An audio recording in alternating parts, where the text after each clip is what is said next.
मैं दुनिया का सबसे अमीर इंसान था। मेरे पास हजारों लेजेंडरी सॉन्ग्स थे, ऐसे सॉन्ग्स जिन्होंने पूरी दुनिया को हिला दिया था। लेकिन 28 साल की उम्र में ही मैं रिटायरमेंट मोड में एंटर हो चुका था। फेम, पैसा, पावर, सब कुछ हासिल करने के बाद अब मेरी लाइफ का सबसे बड़ा गोल बस फिशिंग करना था। मैं सोच चुका था कि बाकी की पूरी जिंदगी एक असली फिशिंग मास्टर बनकर आराम से बिताऊंगा। उस रात भी मैं अपने पुराने विंटेज स्टाइल वाले लिविंग रूम में पूरी शांति के साथ बैठा था। मेरे हाथ में अभी अभी बनी हुई ब्रेस्ड बीफ इंस्टेंट नूडल्स की एक गर्म बोल थी। खुशबू इतनी जबरदस्त थी कि मेरा पूरा ध्यान उसी पर था। मैंने चॉपस्टिक्स उठाई और ब्रथ का पहला सिप लेने ही वाला था कि तभी ठक ठक ठक दरवाजे पर अचानक तेज नॉकिंग की आवाज गूंज उठी। लेकिन अजीब बात यह थी कि आवाज में अर्जेंसी तो थी, पर ताकत नहीं थी, जैसे कोई अपनी बची हुई आखिरी एनर्जी से दरवाजा पीट रहा हो। मैंने हल्का सा भौहें सिकोड़ ली, चॉपस्टिक्स नीचे रखी, फ्लिप फ्लॉप्स पहने और एंट्रेंस की तरफ बढ़ गया। जैसे ही मैंने पुराना लकड़ी का दरवाजा खोला, बर्फ जैसी ठंडी बारिश और तेज हवा का झोंका सीधे अंदर घुस आया। मोशन सेंसर लैंप की हल्की रोशनी में मैंने बाहर देखा और अगले ही पल मेरी सांस अटक गई। दरवाजे के सामने एक औरत खड़ी थी,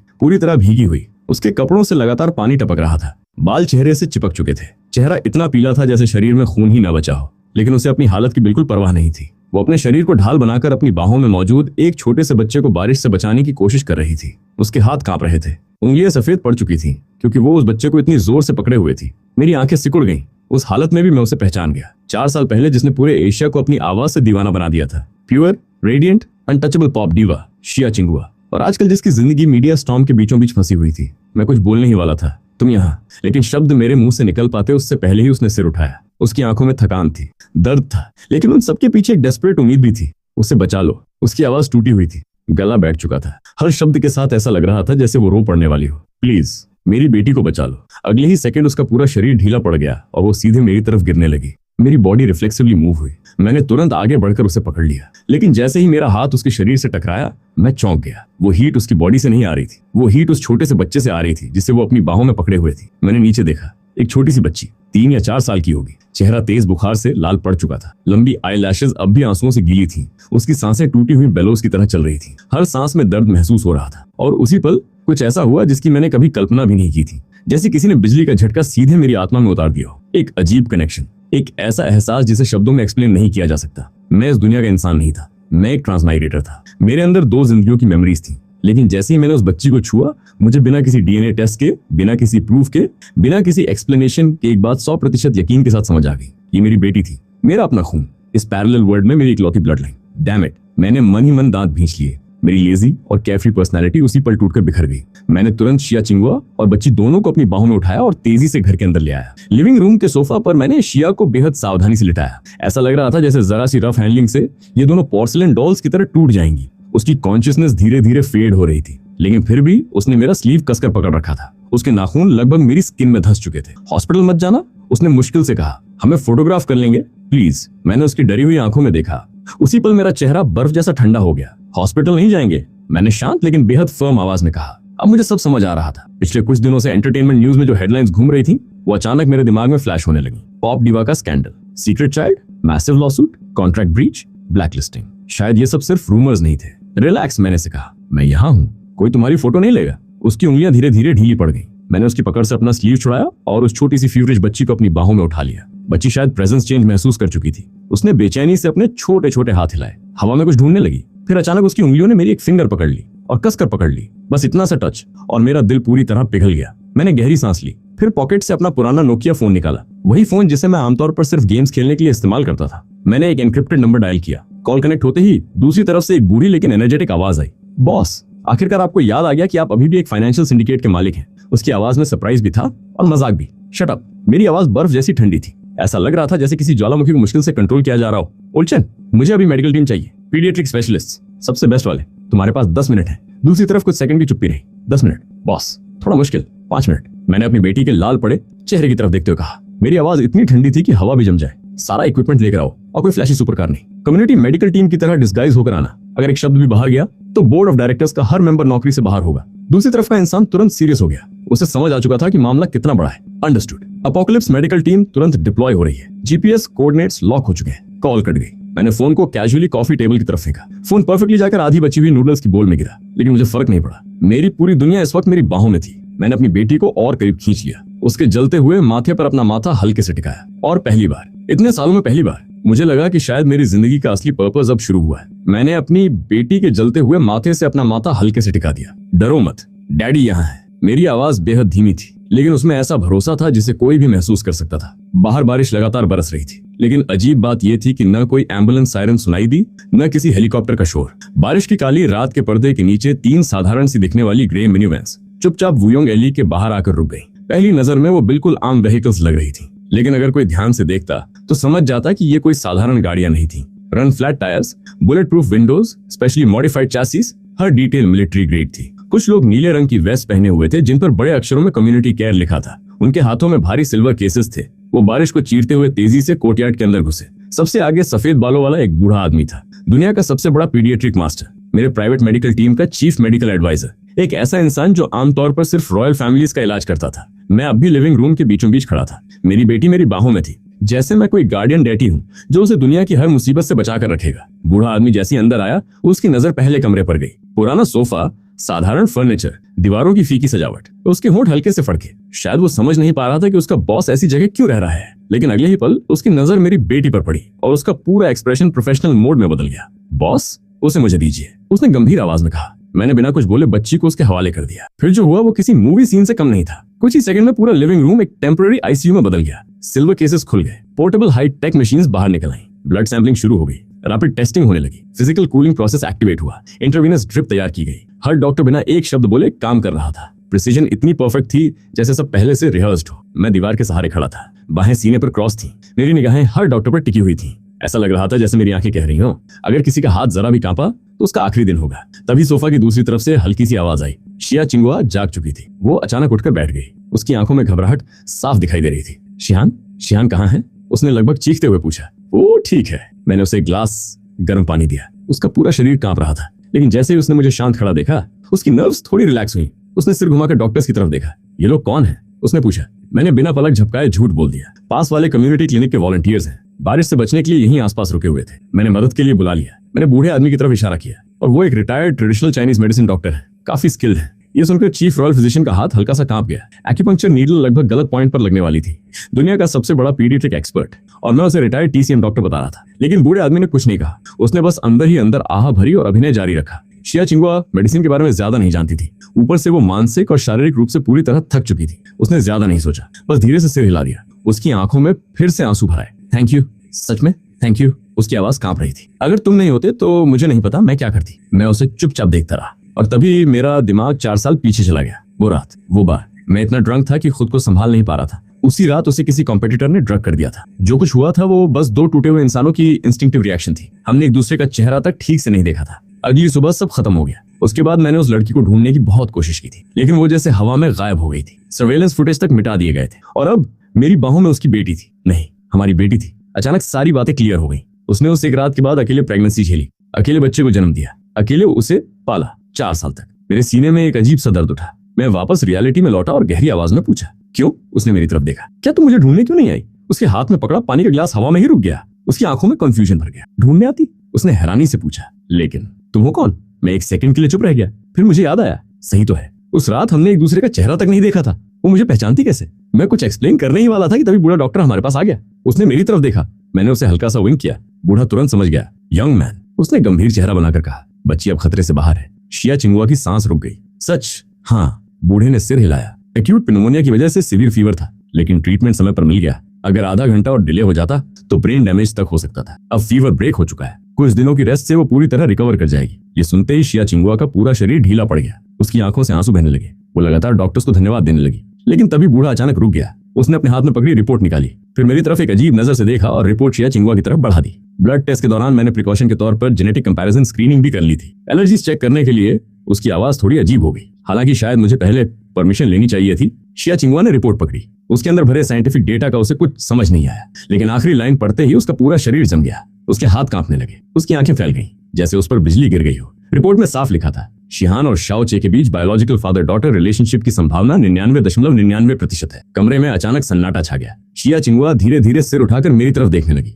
उसकी आंखों में अविश्वास था, सदमा था, और उससे भी ज्यादा तो शौक था। पिछले 4 सालों में उसने उस आदमी की अनगिनत तस्वीरें अपने दिमाग में बनाई थी। शायद कोई गंजा बिजनेसमैन, शायद कोई भ्रष्ट डायरेक्टर, शायद कोई अजनबी, लेकिन उसने कभी सपने में भी नहीं सोचा था कि वो आदमी मैं होऊंगा। मैं बस हल्का सा कंधे उचकाकर मुस्कुराया, कोशिश कर रहा था कि एक्सप्रेशन इनोसेंट भी लगे और रेस्पॉन्सिबल भी। सच कहूं, मैंने धीरे से कहा, मैं खुद भी काफी शॉक्ड हूँ। मैंने रिपोर्ट की तरफ देखा, फिर उसकी आंखों में, लेकिन लगता है उस रात सच में मैं ही था। मुझे माफ कर दो, मैंने उसकी आंखों में देखते हुए धीरे से कहा। मैंने तुम्हें और हमारी बेटी को इतने साल अकेले सफर करने दिया। मेरे शब्द हवा में तैर गए। कुछ सेकंड के लिए पूरा कमरा बिल्कुल शांत हो गया। शिया चिंगुआ ने अपने होंठ दबा लिए और बिना पलक झपकाए मुझे घूरने लगी। उसकी नजरें मेरे चेहरे को पढ़ रही थी, जैसे वो असेस कर रही हो कि मैं कितना डेंजरस हूँ, कितना ट्रस्टवर्दी हूँ, और क्या सच में उस पर भरोसा किया जा सकता है। तभी इस सोफा पर लेटी छोटी शिहान हल्का सा हिली। उसकी कमजोर सी आवाज सुनाई दी, मम्मी पानी। अगले ही पल शिया चिंगुआ ने रिपोर्ट हाथ से गिरा दी और बिजली की तरह अपनी बेटी की तरफ दौड़ गई। मैंने नीचे फर्श पर पड़ी पैटर्निटी रिपोर्ट की तरफ देखा, फिर होठों पर हल्की सी मुस्कान आ गई। स्टेप 1,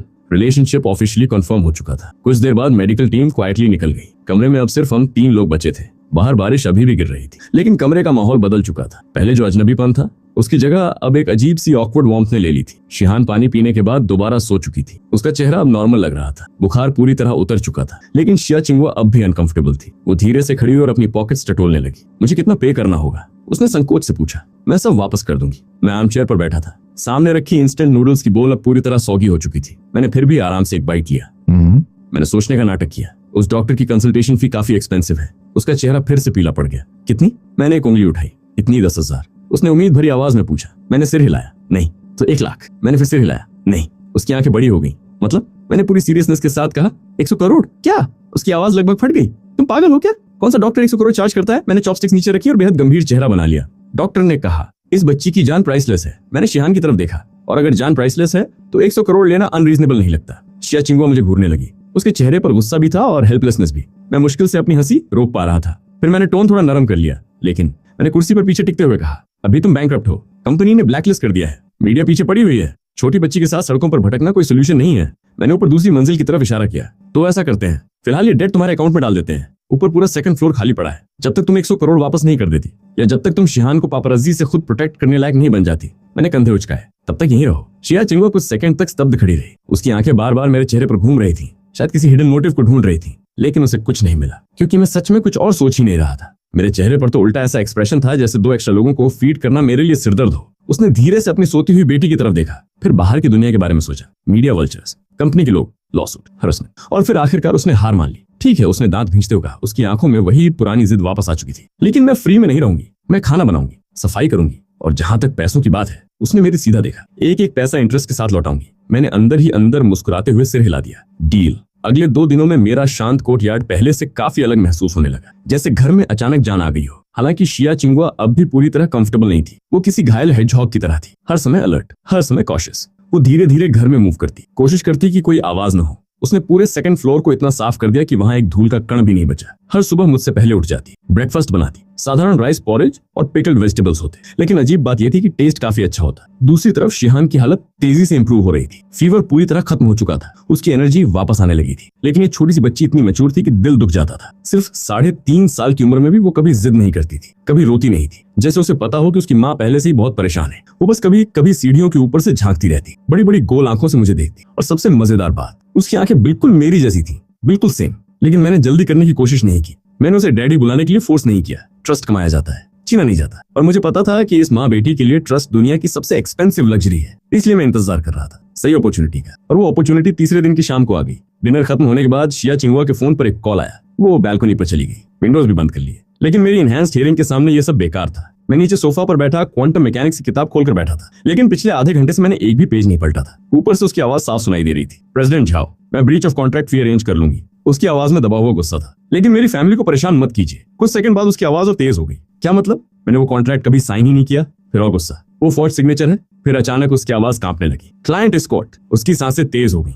एब्सोल्युटली नॉट, कभी नहीं। बैल्कनी के ऊपर उसकी आवाज गूंज उठी। मैं मर जाऊंगी लेकिन उन लोगों के पास नहीं जाऊंगी। दूसरी तरफ वाले इंसान ने शायद कुछ बेहद गंदी बात कही थी, क्योंकि अगले ही पल उसका गुस्सा टूट गया। उसकी आवाज कांपने लगी। फिर धीरे धीरे सिर्फ दबे हुए सिसकियों की आवाज बची। मैं नीचे बैठा रहा। किताब अब भी खुली थी, लेकिन मेरा ध्यान कहीं और था। पैरेलल वर्ल्ड की एंटरटेनमेंट इंडस्ट्री की मेमोरीज मेरे दिमाग में घूमने लगी। इस दुनिया में कल्चरल इंडस्ट्री बहुत डेवलप थी, लेकिन पूरी तरह कैपिटल के कंट्रोल में थी। ट्रैफिक ही किंग था। ब्रेन वॉशिंग जिंगल्स चार्ट पर राज करते थे। कमर्शियल गार्बेज को मास्टरपीस कहा जाता था, और जिनके पास असली टैलेंट था उन्हें दबा दिया जाता था। शिया चिंगुआ उन्हीं लोगों में से एक थी। वो खुद सॉन्ग्स लिखती थी, खुद कंपोज करती थी, रूल्स तोड़ने से मना करती थी, डर्टी गेम्स नहीं खेलती थी, इसलिए कैपिटलिस्ट की आंखों में कांटा बन गई थी। ऊपर बालकनी से रोने की आवाज धीरे धीरे बंद हो गई। काफी देर बाद एक हल्की हमिंग नीचे तैर कर आई। कोई इंस्ट्रूमेंट नहीं था, सिर्फ बारिश के बाद की ठंडी हवा और उसकी आवाज। वो वही सॉन्ग था जिसने उसे फेमस बनाया था। कलर्ड ग्लेज़, इस दुनिया का ट्रेडिशनल मास्टरपीस। मेलोडी खूबसूरत थी, नोट्स परफेक्ट थे, टेक्निक शानदार थी। लेकिन जैसे जैसे मैं सुनता गया मेरे चेहरे पर अजीब सा एक्सप्रेशन आने लगा, क्योंकि मेरे कानों को एक चीज साफ महसूस हो रही थी। सॉन्ग अच्छा था, बहुत अच्छा था, लेकिन उसमें वो चीज नहीं थी जो किसी मास्टरपीस को अमर बनाती है। उसमें सोल नहीं थी। और उसी पल मेरे दिमाग में मेरे पिछले जीवन की हजारों लेजेंडरी मेलोडीज एक एक करके जागने लगी। सबसे बड़ी समस्या ये थी कि वो सॉन्ग सिर्फ दर्दनाक नहीं था, वो बहुत ज्यादा दर्दनाक था। सॉन्ग जैसे जैसे क्लाइमैक्स की तरफ बढ़ा, शिया चिंगुआ की आवाज अचानक कांपने लगी। टेक्निक में कोई कमी नहीं थी, नोट्स परफेक्ट थे, पिच फ्लॉलेस थी, लेकिन इमोशंस पूरी तरह टूट चुके थे। आखिरी लाइन पर पहुंचते पहुंचते उसकी आवाज क्रैक हो गई। अगले ही पल सिंगिंग रुक गई। पूरे कोर्टयार्ड में सिर्फ दबे हुए सिसकियों की आवाज बची। वो दर्द जो इतने दिनों से उसके अंदर बंद था, आखिरकार बाहर निकल आया। मैंने धीरे से अपनी क्वांटम मैकेनिक्स की किताब बंद कर दी। कुछ सेकंड तक बालकनी की तरफ देखता रहा, फिर उठकर स्टडी रूम में चला गया। स्टडी के अंदर हल्की पीली रोशनी फैली हुई थी। मैंने डेस्क पर रखी एक साफ सफेद शीट सीधी की, फिर पास रखा priceless Mont Blanc fountain pen उठाया। अगले ही पल पेन कागज पर दौड़ने लगा। मेरे हाथ बिना रुके चलते रहे। लिरिक्स, मेलोडी, नोट्स, अरेंजमेंट्स, सब कुछ जैसे पहले से मेरे दिमाग में मौजूद था। मुझे बस उसे कागज पर उतारना था। कुछ मिनट बाद आखिरी नोट भी पूरा हो गया। मैंने ताजी स्याही पर हल्के से फूंक मारी, फिर पेपर उठाया और स्टडी से बाहर निकल आया। नीचे लिविंग रूम में अंधेरा था, सिर्फ एक छोटी लैंप जल रही थी। शिया चिंगुआ अकेली सोफा पर बैठी थी। उसकी आंखें खाली थी, जैसे सारी उम्मीद खत्म हो चुकी हो। कॉफी टेबल पर एक बैंक कार्ड रखा था, शायद उसकी पूरी बची हुई सेविंग्स। मुझे देखकर वो जल्दी से उठी और आंखों के कोने पूछने लगी। सॉरी, उसने धीरे से कहा। क्या मेरी वजह से तुम्हारी नींद खुल गई? मैं अभी अपने रूम में चली जाती हूँ। मैंने कोई जवाब नहीं दिया, सीधे उसके पास गया, हाथ में पकड़ा, पेपर कॉफी टेबल पर रख दिया। अगर अच्छा लगे, मैंने कैजुअली कहा, तो गा लेना। अगर बेकार लगे तो टेबल का हिलता हुआ पैर बैलेंस करने के काम आ जाएगा। इतना कहकर मैं मुड़ा और सीढ़ियों की तरफ बढ़ गया। मैंने उसे कोई इमोशनल कंफर्ट नहीं दिया, क्योंकि कुछ हालात ऐसे होते हैं जहां सिंपैथी के शब्द सिर्फ सस्ते लगते हैं। सीढ़ियों तक पहुंचकर मैं रुका। मेरी पीठ अब भी उसकी तरफ थी। फिर मैंने शांत आवाज में कहा, और हाँ, बिना वजह बैठकर रोना बंद करो। मेरी बेटी की माँ कोई कमजोर लूजर नहीं हो सकती। कुछ सेकंड बाद मैं ऊपर चला गया। लिविंग रूम में सिर्फ सन्नाटा बचा। शिया चिंगुआ कुछ देर तक वहीं खड़ी रही, फिर धीरे धीरे नीचे देखा। उसके हाथों ने कांपते हुए पेपर उठाया। लैंप की रोशनी में उसने लिरिक्स पढ़ने शुरू किए। पहले धीरे धीरे, फिर हमिंग करने लगी। मेलोडी उसके होठों से निकलने लगी, लेकिन जैसे जैसे सॉन्ग आगे बढ़ता गया, उसकी आंखें बड़ी होती चली गई। सॉन्ग खत्म होने तक उसकी सांसें तेज हो चुकी थीं। गूज़बम्प्स पूरे शरीर में फैल गए। ऐसा महसूस हुआ जैसे बिजली का झटका लगा हो। एक फॉर्मर पॉप डिवा होने के नाते उसकी म्यूजिकल इंट्यूशन दुनिया के टॉप लेवल पर थी, इसलिए वो सबसे पहले समझ गई कि उसके हाथ में क्या है। Melody transitions, emotional progression, lyrics imagery, structure, everything, absolutely everything current market के सॉन्ग से कई लेवल ऊपर था। ये सिर्फ एक अच्छा सॉन्ग नहीं था, ये ऐसा सॉन्ग था जो किसी एरा को डिफाइन कर सकता था। खिड़की के बाहर बारिश रुक चुकी थी। बादलों के बीच से मूनलाइट अंदर आई और पेपर पर पड़ने लगी।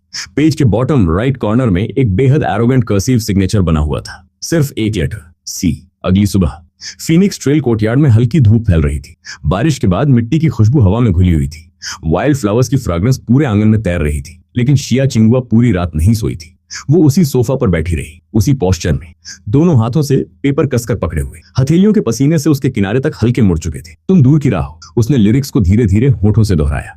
पहाड़ों की धुंध में चमकती हुई रोशनी उसकी आंखें फिर से भर आईं, क्योंकि ये सॉन्ग सिर्फ सॉन्ग नहीं था, ये उसकी खुद की कहानी थी। वो भी तो धुंध में रास्ता ढूंढ रही थी, और शिहान के लिए उसे खुद वो गाइडिंग लाइट बनना था। तभी ऊपर सेकंड फ्लोर का दरवाजा खुला। क्लिक, आवाज सुनकर वो रियलिटी में वापस आई। मैं सीढ़ियों से नीचे उतर रहा था, बाल बिखरे हुए, आंखें आधी बंद, बिल्कुल ऐसा लग रहा था जैसे अभी भी नींद में हूँ। मैंने उसकी तरफ देखा, वो अब भी स्टैचू की तरह सोफा पर बैठी थी। क्या हुआ? मैंने आईब्रो उठाई। सॉन्ग इतना खराब लगा? अगर पसंद नहीं आया तो डस्टबिन में फेंक दो, मैंने जम्हाई लेते हुए कहा। कोई बात नहीं, अगली बार तुम्हारे लिए लर्न टू म्यो जैसा सॉन्ग लिख दूंगा। आजकल मार्केट में वैसे भी वही चलता है। इतना कहकर मैं सीधा किचन में घुस गया। थोड़ी देर बाद राइस धोने की आवाज आने लगी। तभी पीछे से कुर्सी खिसकने की तेज आवाज आई। शिया चिंगुआ लगभग दौड़ते हुए किचन तक पहुंच गई। वो दरवाजे पर खड़ी थी, उसकी नजरें मुझ पर जमी हुई थी। मैं आराम से सॉल्टेड एग काट रहा था। नाइफ की मूवमेंट इतनी स्मूथ थी कि हर स्लाइस बिल्कुल बराबर निकल रहा था। ये सॉन्ग? उसकी आवाज कांप रही थी। क्या तुमने लिखा है? मैंने पीछे मुड़कर भी नहीं देखा, सिग्नेचर नहीं देखा। मैंने कहा, किसी नेटिजन सी ने लिखा है, मैं तो बस मिडिलमैन हूँ। फिर मैंने उसकी तरफ देखा। वैसे तुम मुझे ऐसे इंट्रोगेट क्यों कर रही हो, जैसे पुलिस वेरिफिकेशन चल रहा हो? लेकिन शिया चिंगुआ पीछे हटने वाली नहीं थी। वो सी कौन है? उसने तुरंत पूछा। कहाँ रहता है? मैं उससे मिलना चाहती हूँ। उसकी आंखें एक्साइटमेंट से चमक रही थी। इस सॉन्ग का अरेंजमेंट कॉन्सेप्ट अनरियल है। लिरिक्स और मेलोडी का फ्यूजन परफेक्ट है। आज के किसी टॉप कंपोजर के बस की बात नहीं है ऐसा मास्टरपीस बनाना। मैं कुछ सेकंड उसे देखता रहा, फिर शांत आवाज में बोला, रियलिटी में वापस आओ सुपरस्टार। इस वक्त तुम मुझ पर 100 करोड़ कैश, रेंट, यूटिलिटीज और खाना सब मिलाकर उधार चढ़ा चुकी हो। मैंने चावल कुकर में डालते हुए कहा। मैंने ये सॉन्ग तुम्हें इसलिए दिया ताकि तुम पैसे कमा सको। जहां तक ऑथर की बात है, मैं कंधे उचकाए, उसका तुमसे क्या लेना देना? बस मुझे एक बात बताओ। मैं उसकी तरफ मुड़ा। क्या ये सॉन्ग पैसा बना सकता है? क्या ये तुम्हारे बैंकरप्ट स्टूडियो को वापस खड़ा कर सकता है? शिया चिंगुआ कुछ सेकंड तक चुप रही। उसने मुझे देखा। साधारण कपड़े, पुराना घर, ब्रेकफास्ट में पॉरेज और नूडल्स के बीच फैसला करने वाला आदमी। लेकिन जब म्यूजिक इंडस्ट्री को हिला देने वाले मास्टरपीस की बात आती तो उसका एटीट्यूड ऐसा था जैसे मौसम की चर्चा कर रहा हो। यही कॉन्ट्रास्ट उसे सबसे ज्यादा कंफ्यूज कर रहा था। उसके अंदर एक अजीब सी फीलिंग पैदा हो रही थी, एब्सुर्डिटी, एडमिरेशन, क्यूरियोसिटी, सब कुछ एक साथ। उसने पेपर को और कसकर पकड़ा, फिर गहरी सांस ली। उसकी आंखों में लंबे समय बाद उम्मीद की चमक दिखाई दी। अगर ये सॉन्ग रिलीज हो गया, उसने धीरे से कहा, तो शायद नहीं। उसकी आवाज अचानक फर्म हो गई। ये सॉन्ग रिलीज होते ही पूरा इंडस्ट्री हिल जाएगा, मुझे पूरा यकीन है। शिया चिंगुआ ने लिरिक्स वाली शीट को सीने से लगाते हुए कहा। उसकी आंखों में फिर से वही चमक लौट आई थी जो कभी पूरे एशिया को दीवाना बना देती थी। अगर ये सॉन्ग रिलीज हो गया तो मैं दोबारा चार्ट्स डोमिनेट कर सकती हूँ। लेकिन अगले ही पल उसकी आंखों की रोशनी थोड़ी फीकी पड़ गई। उम्मीद की जगह रियलिटी वापस आ गई। लेकिन उसने होंठ भींच लिए। अभी मुझे पूरे इंटरनेट पर ब्लैकलिस्ट कर दिया गया है। शिनहुआंग एंटरटेनमेंट ने हर रिकॉर्डिंग स्टूडियो और डिस्ट्रीब्यूशन प्लेटफॉर्म को वार्निंग दे रखी है। कोई मेरा प्रोजेक्ट लेने की हिम्मत नहीं करेगा, कोई मेरा म्यूजिक रिलीज नहीं करेगा। उसने नीचे देखा। सॉन्ग कितना भी अच्छा हो, अगर रिलीज ही नहीं हो सकता तो वो बस एक कागज का टुकड़ा है। उसकी बात सुनकर मैं हंस पड़ा। ब्लैकलिस्ट? मैंने पॉरेज हिलाते हुए कहा। कैपिटलिस्ट की ब्लैकलिस्ट सिर्फ कमजोर लोगों पर काम करती है। मैंने उसकी तरफ देखा। जब टैलेंट इतना बड़ा हो जाए कि सीलिंग टूटने लगे तो वही कैपिटलिस्ट शार्क्स की तरह तुम्हारे पीछे भागेंगे और फिर तुम्हारे पैरों में आकर गिरेंगे। मैं उठा, किचन से गर्म बोल पॉरेज लेकर आया और उसके हाथ में रख दिया। पहले खाओ। मैंने कहा, खाली पेट कोई वॉर नहीं जीती जाती। जहां तक रिकॉर्डिंग स्टूडियो और डिस्ट्रीब्यूशन का सवाल है, मैंने कंधे उचकाए, वो बाद में देख लेंगे। क्या पता आज किसी स्टूडियो ओनर का दिमाग खराब हो जाए और वो तुम्हारा ऑर्डर एक्सेप्ट कर। लेफ्टिनेंट शिया चिंगुआ ने बोल पकड़ लिया। उसकी हथेलियों में गर्माहट फैल गई। पूरी रात ठंड में बैठने के बाद पहली बार उसे थोड़ा आराम महसूस हुआ। तभी सीढ़ियों से छोटे छोटे कदमों की आवाज आई, टप टप टप। Mummy, daddy. गुलाबी बनी पजामस पहने शिहान सीढ़ियों से नीचे उतरी। आंखें अभी भी नींद से भरी हुई थीं, लेकिन जैसे ही उसकी नजर मुझ पर पड़ी, उसकी आंखें चमक उठी, जैसे दो छोटे अंगूरों में रोशनी भर गई हो। उसने पहले कभी किसी को डैडी नहीं कहा था, लेकिन शायद ब्लड लाइन कनेक्शन में सच में कोई मैजिक होता है, या फिर उस रात मेरी बाहों में महसूस हुई सिक्योरिटी उसके दिल में बस गई थी। अरे वाह, मैंने मुस्कुराकर कहा। मेरी छोटी प्रिंसेस उठ गई। मैं तुरंत उसके पास गया और उसे गोद में उठा लिया, फिर हवा में घुमाने लगा। शिहान की खिलखिलाहट पूरे घर में गूंज गई। डैडी, मैं उड़ रही हूँ, इतना ऊपर। उसकी हंसी किसी सिल्वर बेल जैसी थी, साफ, प्यारी और ऐसी की सारी उदासी मिटा दे। शिया चिंगुआ ये सब देख रही थी। धीरे धीरे उसकी आंखें लाल हो गई। पिछले 4 सालों में वो शिहान को लेकर जगह जगह भागती रही थी, छिपती रही थी, लेकिन उसने अपनी बेटी को कभी इतना खुश नहीं देखा था। उसकी जिंदगी में जो फादर फिगर हमेशा मिसिंग था, वो खाली जगह अब भर चुकी थी। मैंने शिहान को हाई चेयर पर बिठाया, फिर उसके बिखरे हुए बालों को देखकर भौहें सिकोड़ ली। रुको, मैंने गंभीर चेहरा बनाया। अब डैडी अपनी सीक्रेट स्किल दिखाएगा। कॉफी टेबल के नीचे से मैंने एक कोम निकाला, साथ में कुछ कलरफुल हेयर टाइज भी। पता नहीं कब से वहां पड़े थे। शिया चिंगुआ कुछ बोलने वाली थी, शायद मैं कर देती हूँ, कहना चाहती थी, लेकिन अगले ही पल वो चुप रह गई, क्योंकि सामने जो सीन था वो काफी अजीब था। वही हाथ जो कुछ देर पहले मीट क्लीवर चला रहे थे, वही हाथ जो कभी $1 बिलियन कॉन्ट्रैक्ट साइन करते थे, अब बड़ी ऑकवर्डनेस के साथ एक छोटी बच्ची के बालों से लड़ रहे थे। ये स्टैंड इधर नहीं, अरे गलत हो गया, राइट साइड उधर है। मैं खुद से बड़बड़ा रहा था, माथे पर पसीना तक आ गया था। सच कहूं तो ये काम $30 बिलियन नेगोशिएशन से ज्यादा स्ट्रेसफुल था। दूसरी तरफ शिहान पूरी शांति से बैठी थी, आधा सॉल्टेड डक एग खाते हुए। उसके मुंह के आसपास तेल ही तेल लग गया था। 10 मिनट बाद एक मास्टरपीस तैयार हुआ, कम से कम मेरे हिसाब से। 2 टेढ़ी मेढ़ी पिकटेल्स, जिन्हें देखकर कोई भी मुश्किल से पिकटेल्स पहचान पाता। लेकिन मैंने गर्व से सिर हिलाया। परफेक्ट, मैंने घोषणा की। मुझे ऐसा सेटिस्फैक्शन महसूस हो रहा था जैसे पिकासो ने नई पेंटिंग बनाई हो। तभी पीछे से हंसी की आवाज आई। शिया चिंगुआ हंस रही थी, सच में हंस रही थी। पिछले आधे महीने में पहली बार। क्या? मैंने उसे घूरा। हंस क्यों रही हो? लेकिन उसकी हंसी और बढ़ गई। मैंने जेब से एक बैंक कार्ड निकाला और टेबल पर फेंक दिया। इसमें कुछ पैसे हैं, मैंने कैजुअली कहा। ज्यादा नहीं, बस कुछ लाख युआन होंगे। पासवर्ड तुम्हारी बेटी का बर्थडे है। फिर मैंने पॉरेज का एक बड़ा सिप लिया। और हाँ, पासवर्ड 68 नहीं है। शिया चिंगुआ स्टंट रह गई। मैं ये नहीं ले सकती, उसने तुरंत कहा। कुछ लाख युआन किसी के लिए भी। मैंने उसकी बात काट दी। मेरी आंखें थोड़ी सख्त हो गई। मैं चैरिटी नहीं करता। अगर ये सॉन्ग हिट हुआ तो 50% मेरा। नॉर्मली ऐसा डील सीधी रॉबरी कहलाती, लेकिन इस वक्त शिया चिंगुआ को उल्टा राहत महसूस हुई, क्योंकि इसका मतलब था कि मैं उसे दान नहीं दे रहा था। ये एक ट्रांजैक्शन थी, बराबरी की डील। उसने कार्ड संभाल कर रख लिया। उसकी आंखों में डिटर्मिनेशन भर चुका था। अगर सॉन्ग फ्लॉप हुआ, उसने धीरे से कहा, तो मैं खून बेचकर भी पैसे वापस दूंगी। मैंने तुरंत सिर हिला दिया। ब्लड की जरूरत नहीं, मैंने पॉरेज खत्म करते हुए कहा। अगर गाना गाते गाते तुम्हारी वॉइस खराब हो गई तो वही सबसे बड़ा नुकसान होगा। फिर मैंने हाथ हिलाया। अब जल्दी से खाओ और निकलो, मैं और शिहान कार्टून्स देखने वाले हैं। शिया चिंगुआ कुछ सेकंड तक हमें देखती रही। एक बड़ा, एक छोटा, दोनों सिर झुकाकर पॉरेज पी रहे थे। उसके अंदर अचानक एक नई ताकत पैदा हुई, शिहान के लिए, इस नए परिवार के लिए, और उस भारी कागज के टुकड़े के लिए जिसे दुनिया मास्टरपीस कहने वाली थी। उसे ये बैटल जीतनी ही थी। कुछ देर बाद वो जल्दी जल्दी तैयार होकर निकल गई। दरवाजा बंद हुआ और उसके साथ घर की गर्माहट भी थोड़ी कम हो गई। मैं कुछ सेकंड तक दरवाजे को देखता रहा, फिर बोल नीचे रखा, पुराना नोकिया फोन उठाया और कोर्टयार्ड में खड़े फीनिक्स ट्री के नीचे जाकर कॉल मिला दी। कॉल कनेक्ट होते ही दूसरी तरफ से ओल्ड चेन की आवाज आई।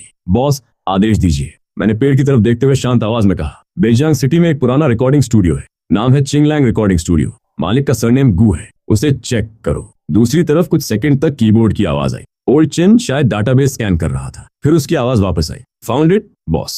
स्टूडियो लगभग बंद होने की हालत में है, इक्विपमेंट पुराने हैं, बिजनेस ना के बराबर है, ओनर कर्ज में डूबा हुआ है। मेरे होंठों पर हल्की मुस्कान आई। परफेक्ट, मैंने धीरे से कहा। यही चाहिए था। ओल्ड चेन एक पल के लिए चुप हो गया। उसे पता था कि जब भी मैं परफेक्ट बोलता हूँ किसी की किस्मत बदलने वाली होती है। उसका सरनेम चू है। मैंने फीनिक्स ट्री के नीचे खड़े खड़े कहा। पहले वो शिन वैंग एंटरटेनमेंट का टॉप साउंड इंजीनियर था, फिर उसने प्रेसिडेंट झाओ को नाराज कर दिया। मेरी आवाज शांत थी लेकिन शब्द बर्फ जैसे ठंडे। उसकी एक टांग तुड़वा दी गई। अब ओल्ड टाउन में छिपकर एक छोटा रिकॉर्डिंग शॉप चला रहा है। दूसरी तरफ ओल्ड चेन तुरंत बोला, यस बॉस। लोकेशन मिल गई, ओल्ड टाउन की एली नंबर 13। गुड। मैंने आसमान की तरफ देखा। बारिश के बाद का नीला आसमान असामान्य रूप से साफ था। ओल्ड चू को कॉल करो, उसे बोलो कि आज चाहे कोई भी रिकॉर्डिंग कराने आए, अगर उसे खुद भगवान भी रोकने उतर आए, फिर भी उसे दरवाजा खोलना होगा। ओल्ड चेन कुछ लिखने लगा, लेकिन मेरी बात अभी खत्म नहीं हुई थी। और उसके सारे कचरा इक्विपमेंट बाहर फेंकवा दो, पूरा स्टूडियो रिप्लेस करो। कंसोल के लिए नए ATRS लगाओ, माइक्रोफोन के लिए नेपल्स म्यूजियम वाली ओरिजिनल एडिशन चाहिए। कैसे लाओगे मुझे फर्क नहीं पड़ता।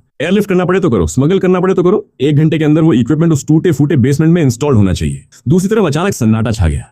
ओल्ड चेन शायद ये कैलकुलेट कर रहा था कि मैं मजाक कर रहा हूँ या सीरियस हूँ, लेकिन वो मुझे बहुत सालों से जानता था। इसलिए 2 सेकंड बाद उसने सिर्फ एक लाइन बोली, अंडरस्टूड बॉस। फिर उसने झिझकते हुए पूछा, और सिन हुआंग एंटरटेनमेंट। मेरे होठों पर एक ठंडी मुस्कान उभरी। जल्दी क्या है? मैंने कहा, उन्हें कुछ दिन और नाचने दो। जब चिंगुआ का सॉन्ग रिकॉर्ड होकर बाहर आएगा तब उन्हें पता चलेगा कि नेक्स्ट लेवल स्ट्राइक कैसी दिखती है। मेरी आंखें धीरे धीरे सिकुड़ गईं। अगर मैं किसी को स्टार बनाना चाहूं तो इस दुनिया में भगवान भी उसे रोक नहीं सकते। दूसरी तरफ ओल्ड चेन ने चुपचाप सिर हिला दिया। उसे पता था बॉस ने फैसला कर लिया है, और जब बॉस फैसला कर लेता तब खेल खत्म माना जाता है। उसी समय Beijiang city, old town, alley number 13। गलियां इतनी तंग थीं कि 2 लोग साथ साथ मुश्किल से चल पाते। दीवारों पर फेक डिग्री और कस्टम स्टैंप वाले एडवर्टाइजमेंट चिपके हुए थे। हवा में स्टिंकी टोफू और सस्ती सिगरेट्स की मिलीजुली गंध तैर रही थी। शिया चिंगुआ ने मास्क और सनग्लासेस पहन रखे थे। हार्ट का ब्रिम इतना नीचे था कि चेहरा मुश्किल से दिखाई दे रहा था। उसने डॉक्यूमेंट बैग को सीने से कसकर पकड़ रखा था, जैसे उसके अंदर उसकी पूरी उम्मीद बंद हो। कुछ मिनट बाद वो एक जर्जर बेसमेंट के सामने रुक गई। ऊपर टूटा फूटा बोर्ड लटक रहा था,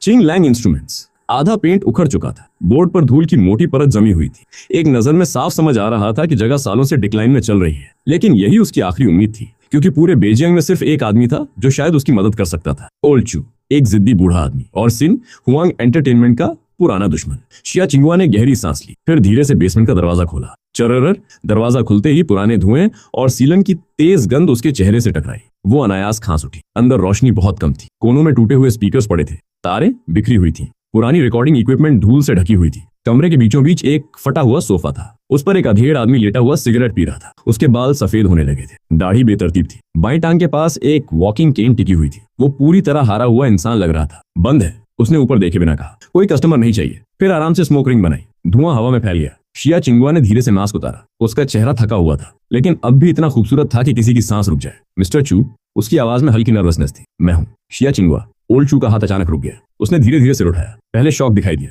फिर तुरंत उसकी जगह मौकरी ने ले ली। वाह, उसने हंसते हुए कहा, यह तो हमारी महान पॉप डिवा है। क्या हुआ? सिन हुआंग के $1 मिलियन स्टूडियोज ने निकाल दिया। अब मेरे कुत्तों वाले बेसमेंट में काम कराने आई हो। लेकिन शिया चिंगुआ ने बुरा नहीं माना। वो उसके अतीत के बारे में जानती थी कि प्रेसिडेंट झाओ की वजह से उसकी टांग टूट चुकी थी। उसके तानों के पीछे बिटरनेस थी, नफरत थी, और बहुत सारा दर्द था। मिस्टर चू, उसने सीधा उसकी आंखों में देखते हुए कहा, मुझे एक सॉन्ग रिकॉर्ड कराना है और आप ही मेरी मदद कर सकते हैं। ओल्ड चू केन के सहारे खड़ा हुआ। उसकी लंगड़ाहट साफ दिखाई दे रही थी। अभी तुम सड़क पर भागते हुए चूहे जैसी हो, उसने ठंडे स्वर में कहा। जो भी तुम्हारी मदद करेगा वो प्रेसिडेंट झाओ के खिलाफ जाएगा। मैं उस कमीने से नहीं डरता, लेकिन मुझे भी खाना है। फिर उसने व्यंग्य से पूछा, और वैसे भी क्या तुम्हारे पास गाने के लिए कोई सॉन्ग बचा भी है? शिया चिंगुआ ने कोई बहस नहीं की। उसने बस अपनी डॉक्यूमेंट फाइल खोली। अंदर से एक पतला सा कागज निकाला। वही कागज, वही मास्टरपीस। उसने उसे ओल्ड चू की तरफ बढ़ा दिया। अगर पढ़ने के बाद भी आपको पसंद ना आए तो मैं तुरंत चली जाऊंगी। ओल्ड चू ने अनमने ढंग से पेपर ले लिया। इतना ड्रामा, वो बड़बड़ाया जैसे दुनिया का आखिरी सॉन्ग हो। उसकी नजर टाइटल पर गई, फिर पहली लाइन पर, और अगले 3 सेकंड में सब कुछ बदल गया। सिर्फ 3 सेकंड। ओल्ड चू का चेहरा जम गया। उसकी आंखें फैलने लगी, सांसें भारी हो गई, हाथ कांपने लगे। वो एक साउंड इंजीनियर था, कोई साधारण आदमी नहीं। उसकी पूरी जिंदगी मेलोडीज, हार्मोनीज और लिरिक्स के बीच गुजरी थी। इसलिए उसे सिर्फ एक नजर चाहिए थी। एक नजर, ये समझने के लिए कि उसके हाथ में क्या है। उसके सीने की धड़कन तेज हो गई। उसने दूसरी लाइन पढ़ी, फिर तीसरी, फिर चौथी। जितना आगे बढ़ता गया उतना ही उसका चेहरा बदलता गया। शॉक, एक्साइटमेंट, डिसबिलीफ, ऑ, सब कुछ एक साथ। अचानक उसने पेपर नीचे किया, फिर बिजली की तेजी से आगे बढ़ा। उसका हाथ शिया चिंगुआ की कलाई पर जा पड़ा। उसकी पकड़ इतनी मजबूत थी कि वो चौंक गई। रिकॉर्डिंग करेंगे? ओल्ड चू लगभग चिल्ला उठा। उसकी आंखें चमक रही थी। अभी करेंगे? इसी वक्त करेंगे। अगर ऐसा सॉन्ग दबा दिया गया तो ऊपर वाला खुद बिजली गिराकर हमें मार देगा। उसकी आवाज कांप रही थी, लेकिन इस बार गुस्से से नहीं, एक्साइटमेंट से। मैं एक पैसा चार्ज नहीं करूंगा। उसने पेपर को सीने से लगा लिया। मेरे जैसे टूटे हुए स्टूडियो में अगर ये मास्टरपीस रिकॉर्ड हो गया, उसकी आंखें भर आईं, तो ये मेरी पूरी जिंदगी की सबसे बड़ी अचीवमेंट होगी। ये मेरे चू फैमिली के लिए 3 पीढ़ियों का आशीर्वाद है। ओल्ड चू एक्साइटमेंट में लगभग कांप रहा था। उसने पेपर को सीने से लगाया और केन के सहारे रिकॉर्डिंग बूथ की तरफ बढ़ने लगा, लेकिन 2 कदम चलने के बाद अचानक रुक गया। धत! उसने अपनी जांघ पर जोर से हाथ मारा। पिछले हफ्ते मेरा माइक्रोफोन टूट गया था, अभी तक रिपेयर भी नहीं कर पाया। उसके चेहरे पर दर्द साफ दिख रहा था। जो इक्विपमेंट अभी मेरे पास है वो इस सॉन्ग के लायक ही नहीं है। रूम में फिर से तनाव फैल गया, लेकिन तभी बेसमेंट का दरवाजा अचानक खुला। चर्रर! अंदर काले सूट्स पहने कुछ लोग दाखिल हुए। सफेद ग्लव्स, भावहीन चेहरे, बिल्कुल ऐसे जैसे कहीं से अचानक घोस्ट निकल आया हो। शिया चिंगुआ और ओल्ड चू दोनों तुरंत अलर्ट हो गए। ओल्ड चू ने पास पड़ी लकड़ी की छड़ी उठा ली और इंस्टिंक्टिवली शिया चिंगुआ के सामने खड़ा हो गया। कौन हो तुम लोग? उसकी आवाज में हॉस्टिलिटी साफ थी, लेकिन सामने खड़ा लीडमैन बिल्कुल एक्सप्रेशनलेस था। उसने जवाब तक नहीं दिया, बस एक कदम साइड में हट गया। उसके पीछे 2 वर्कर्स एक विशाल मेटल केस उठाए अंदर आए। धप! केस जमीन पर रखा गया। फिर उनमें से एक बोला, मिस्टर चू, किसी ने ये इक्विपमेंट ऑर्डर किया है और स्पेसिफिकली यहाँ डिलीवर करने को कहा है।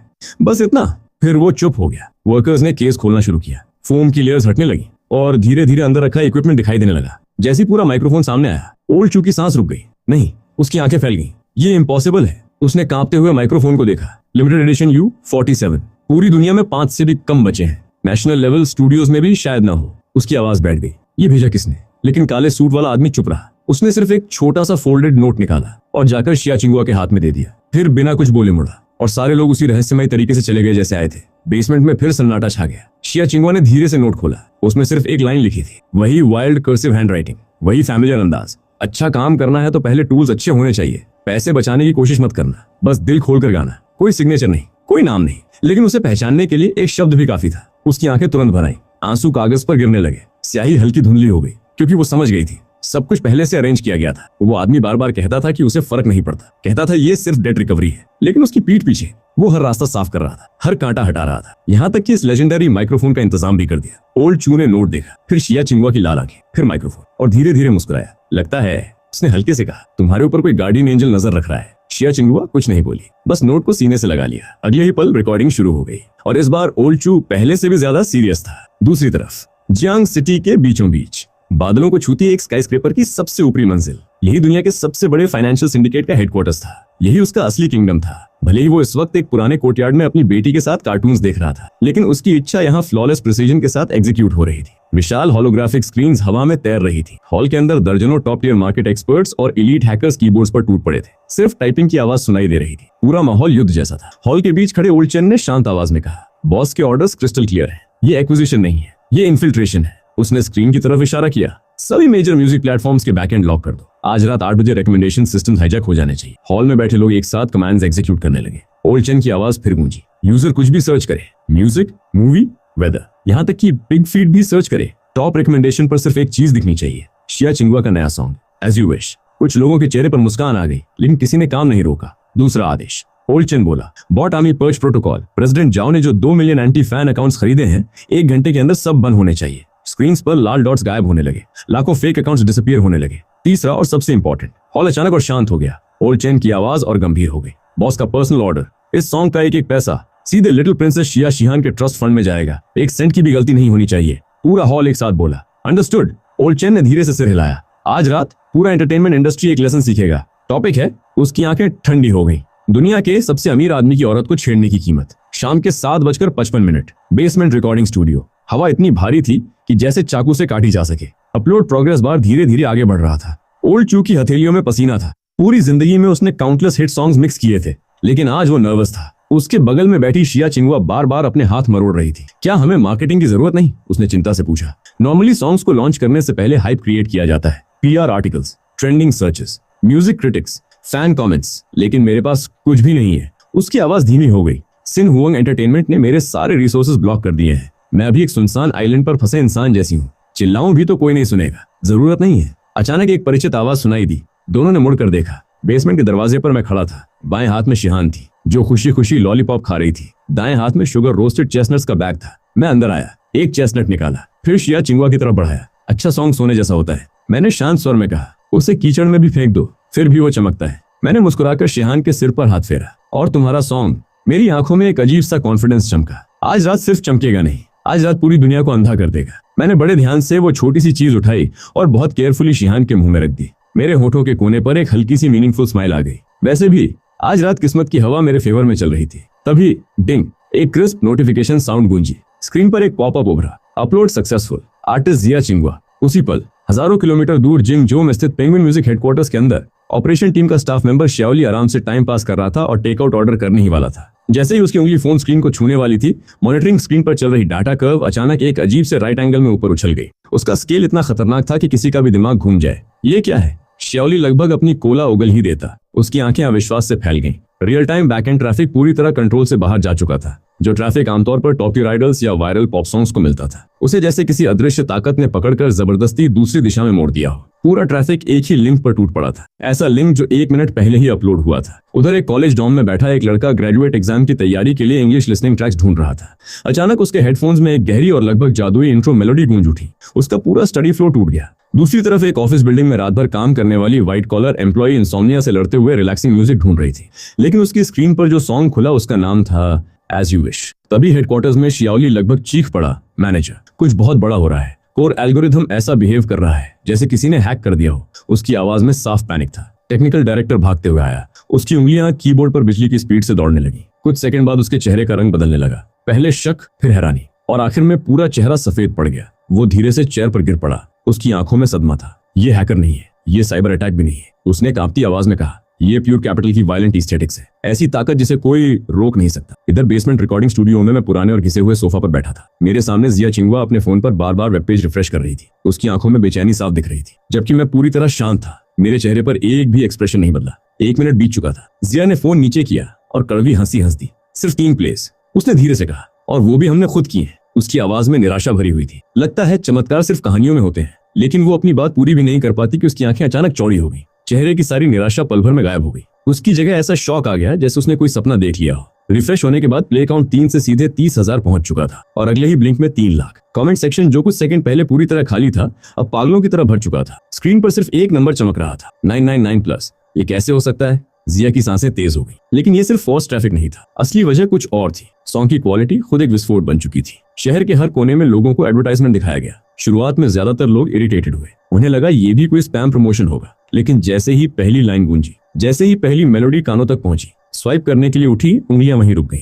सबवे में बैठा एक मिडिल एज आदमी, जिसे कुछ घंटे पहले ही जॉब से निकाल दिया गया था, खिड़की के बाहर भागती रोशनियों को देख रहा था। उसके दिल में दबे हुए जज्बात अचानक फूट पड़े। उसकी आंखें लाल हो गईं और आंसू बहने लगे। हॉस्पिटल कॉरिडोर में एक लड़की अपने क्रिटिकली इल फादर के पास पूरी रात जागी हुई थी। सॉन्ग की एक लाइन उसके कानों तक पहुंची, I wish for your reunion. अगले ही पल उसने अपना मुंह ढक लिया और बेकाबू होकर रोने लगी। वहीं एक स्टूडेंट जो अपने ड्रीम्स के लिए लगातार संघर्ष कर रहा था, सॉन्ग सुनते सुनते दोबारा हिम्मत जुटा पाया। उसने अपनी पेन और मजबूती से पकड़ ली। कमेंट सेक्शन पूरी तरह फट चुका था। कमेंट्स इतनी तेजी से बढ़ रहे थे कि नंबर्स पढ़ना मुश्किल हो गया था। ये कौन सा गॉड टियर सॉन्ग है? मैं मानने को तैयार नहीं कि अभी भी ऐसे लोग हैं जिन्होंने इसे नहीं सुना। मैं प्लेटफॉर्म को रैंडम रिकमेंडेशन के लिए गाली देने वाला था, लेकिन अब वापस आकर थैंक यू बोल रहा हूँ। इतना इमोशनल सॉन्ग मैंने सालों में नहीं सुना। क्या ये सच में जिया चिंगवा है? वही सिंगर जिसे उसकी पर्सनल लाइफ की वजह से हर जगह ट्रोल किया गया था। हे भगवान, उसकी वॉइस तो किसी एंजल ने ब्लेस की होगी। क्या सिर्फ मैंने नोटिस किया कि कंपोजर और लिरिसिस्ट का नाम सी है? ये सी कोई साधारण इंसान नहीं हो सकता। लिरिक्स की हर लाइन सीधे दिल में घुस रही है। सिर्फ आधे घंटे के अंदर एज यू विश ने ऐसा कमबैक किया जिसकी किसी ने कल्पना तक नहीं की थी। न्यू रिलीज चार्ट पर नंबर 1, हॉट ट्रैक्स चार्ट पर नंबर 1, ट्रेंडिंग चार्ट पर नंबर 1। म्यूजिक इंडस्ट्री का हर मेजर चार्ट उसी के कब्जे में था। दूसरी तरफ शिनहुआंग एंटरटेनमेंट के आलीशान ऑफिस में प्रेसिडेंट शाओ हाथ में महंगी रेड वाइन लिए शहर का नाइट व्यू देख रहा था। उसके चेहरे पर जीत का घमंडी स्माइल था। आज रात उसने अपनी नई रुकी गर्ल ग्रुप को प्रमोट करने के लिए करोड़ों खर्च किए थे। उसका प्लान साफ था, जिया चिंगवा के डाउनफॉल का फायदा उठाओ, उसकी पोजीशन छीनो और पूरे इंडस्ट्री ट्रैफिक पर कब्जा कर लो। तभी दरवाजा धड़ाम से खुला। प्रेसिडेंट शाओ, उसकी सेक्रेटरी बिना नॉक किए अंदर घुस आई। वो इतनी तेजी से भागी थी कि उसकी एक हाई हील रास्ते में ही निकल गई थी। उसके चेहरे पर साफ टेरर था। इतना पैनिक क्यों कर रही हो? प्रेसिडेंट शाओ ने भौहें सिकोड़ते हुए वाइन की सिप ली। उसके चेहरे का घमंड जरा भी कम नहीं हुआ था। सेक्रेटरी ने कांपते हाथों से टैबलेट उसकी तरफ बढ़ाया। जिया चिंगवा, उसकी आवाज टूट रही थी। उसने नया सॉन्ग रिलीज कर दिया है। और उसने किया तो क्या हुआ? प्रेसिडेंट शाओ ने तिरस्कार भरी हंसी छोड़ी। उसके चेहरे पर सिर्फ घमंड और नफरत दिखाई दे रही थी। मैं पहले ही इंडस्ट्री में खबर फैला चुका हूँ। अब कौन उसकी म्यूजिक रेकमेंड करने की हिम्मत करेगा? मुझे नहीं लगता वो जरा सी भी हलचल पैदा कर पाएगी। उसने अधीर होकर सेक्रेटरी के हाथ से टैबलेट झपट लिया और लापरवाही से स्क्रीन पर नजर डाली। लेकिन अगले ही सेकंड उसका चेहरा बुरी तरह विकृत हो गया। उसके मुंह में भरी रेड वाइन सीधे महंगे टैबलेट की स्क्रीन पर छिड़क गई। ये कैसे हो सकता है? प्रेसिडेंट शाओ अपनी चेयर से उछलकर खड़ा हो गया, लेकिन वो इतनी तेजी से उठा कि उसका घुटना डेस्क के किनारे से जोर से टकरा गया। दर्द से उसका चेहरा सिकुड़ गया। उसका सारा रौब और संतुलन गायब हो चुका था। उसकी आंखें पागलपन और अविश्वास से फैल गई थीं।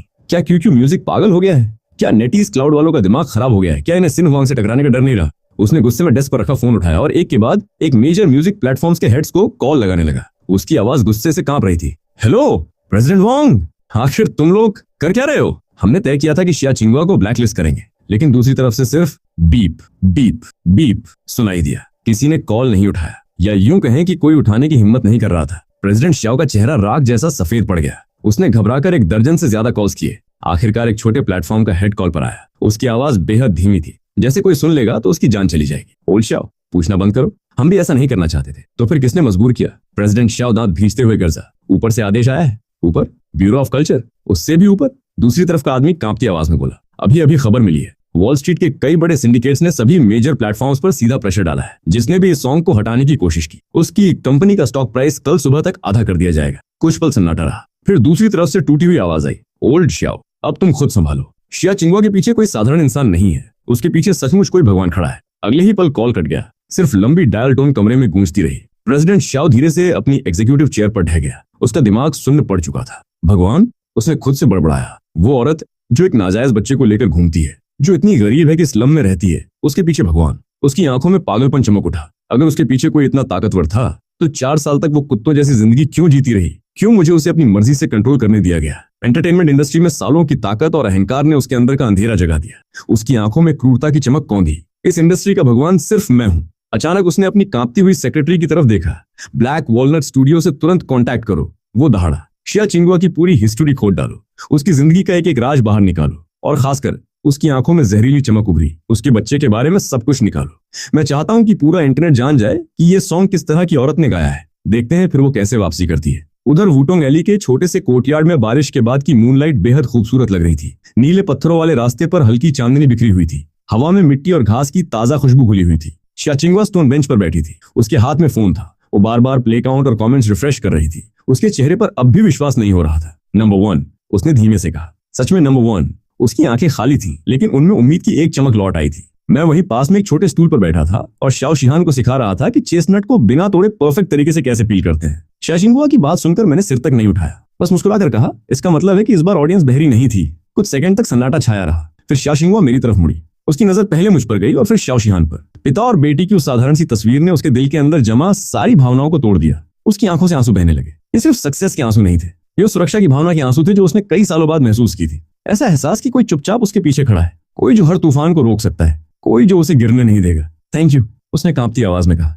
मैंने पील किया हुआ चेस्टनट शाओ शिहान के मुंह में रखा और धीरे से खड़ा हो गया। फिर शिया चिंगुआ के सामने जाकर उसके चेहरे पर गिरी एक लट को बहुत नरमी से उसके कान के पीछे कर दिया। मेरा मूवमेंट बिल्कुल नेचुरल था। मेरी आंखें शांत थीं, लेकिन उनकी गहराई में अजीब ताकत छिपी थी। मुझे थैंक यू मत बोलो, मैंने धीरे से कहा। अगर किसी को थैंक्स बोलना है तो खुद को बोलो। सॉन्ग तुमने गाया है, उसे जान तुमने दी है। मैं हल्का सा मुस्कुराया। और वैसे भी ये सिर्फ शुरुआत है। दीवा, तैयार रहना। आज रात तो बस ओपनिंग थी, कल असली शो शुरू होगा। मैंने उसकी आंखों में देखते हुए पूछा, जब सारे डेमन्स और मॉन्स्टर्स पागल हो जाएंगे तब डरोगी तो नहीं? शिया चिंगुआ ने मेरी आंखों में देखा। उसे लगा जैसे उसके सामने खड़ा आदमी किसी भी तूफान से नहीं डरता। उसने गहरी सांस ली, दिल की सारी कमजोरी दबा दी। फिर उसकी आंखों में नई ताकत उभर आई। मैं नहीं डरती। अगली सुबह सूरज की रोशनी चुभने जितनी तेज थी, लेकिन इंटरनेट के अंधेरे कोनों में एक खतरनाक स्टॉर्म धीरे धीरे तैयार हो रहा था। एज यू विश अब भी चार्ट्स के टॉप पर राज कर रहा था। स्ट्रीमिंग नंबर्स 500 मिलियन को पार कर चुके थे। शहर की हर सड़क, हर मॉल, हर हेयर सैलून और हर कैफे में वही सॉन्ग बज रहा था। लेकिन सोशल मीडिया के ट्रेंडिंग सेक्शन में अचानक कुछ नए कीवर्ड्स अस्वाभाविक स्पीड से ऊपर चढ़ने लगे। शिया चिंगुआ का छिपा हुआ बच्चा एक्सपोज्ड,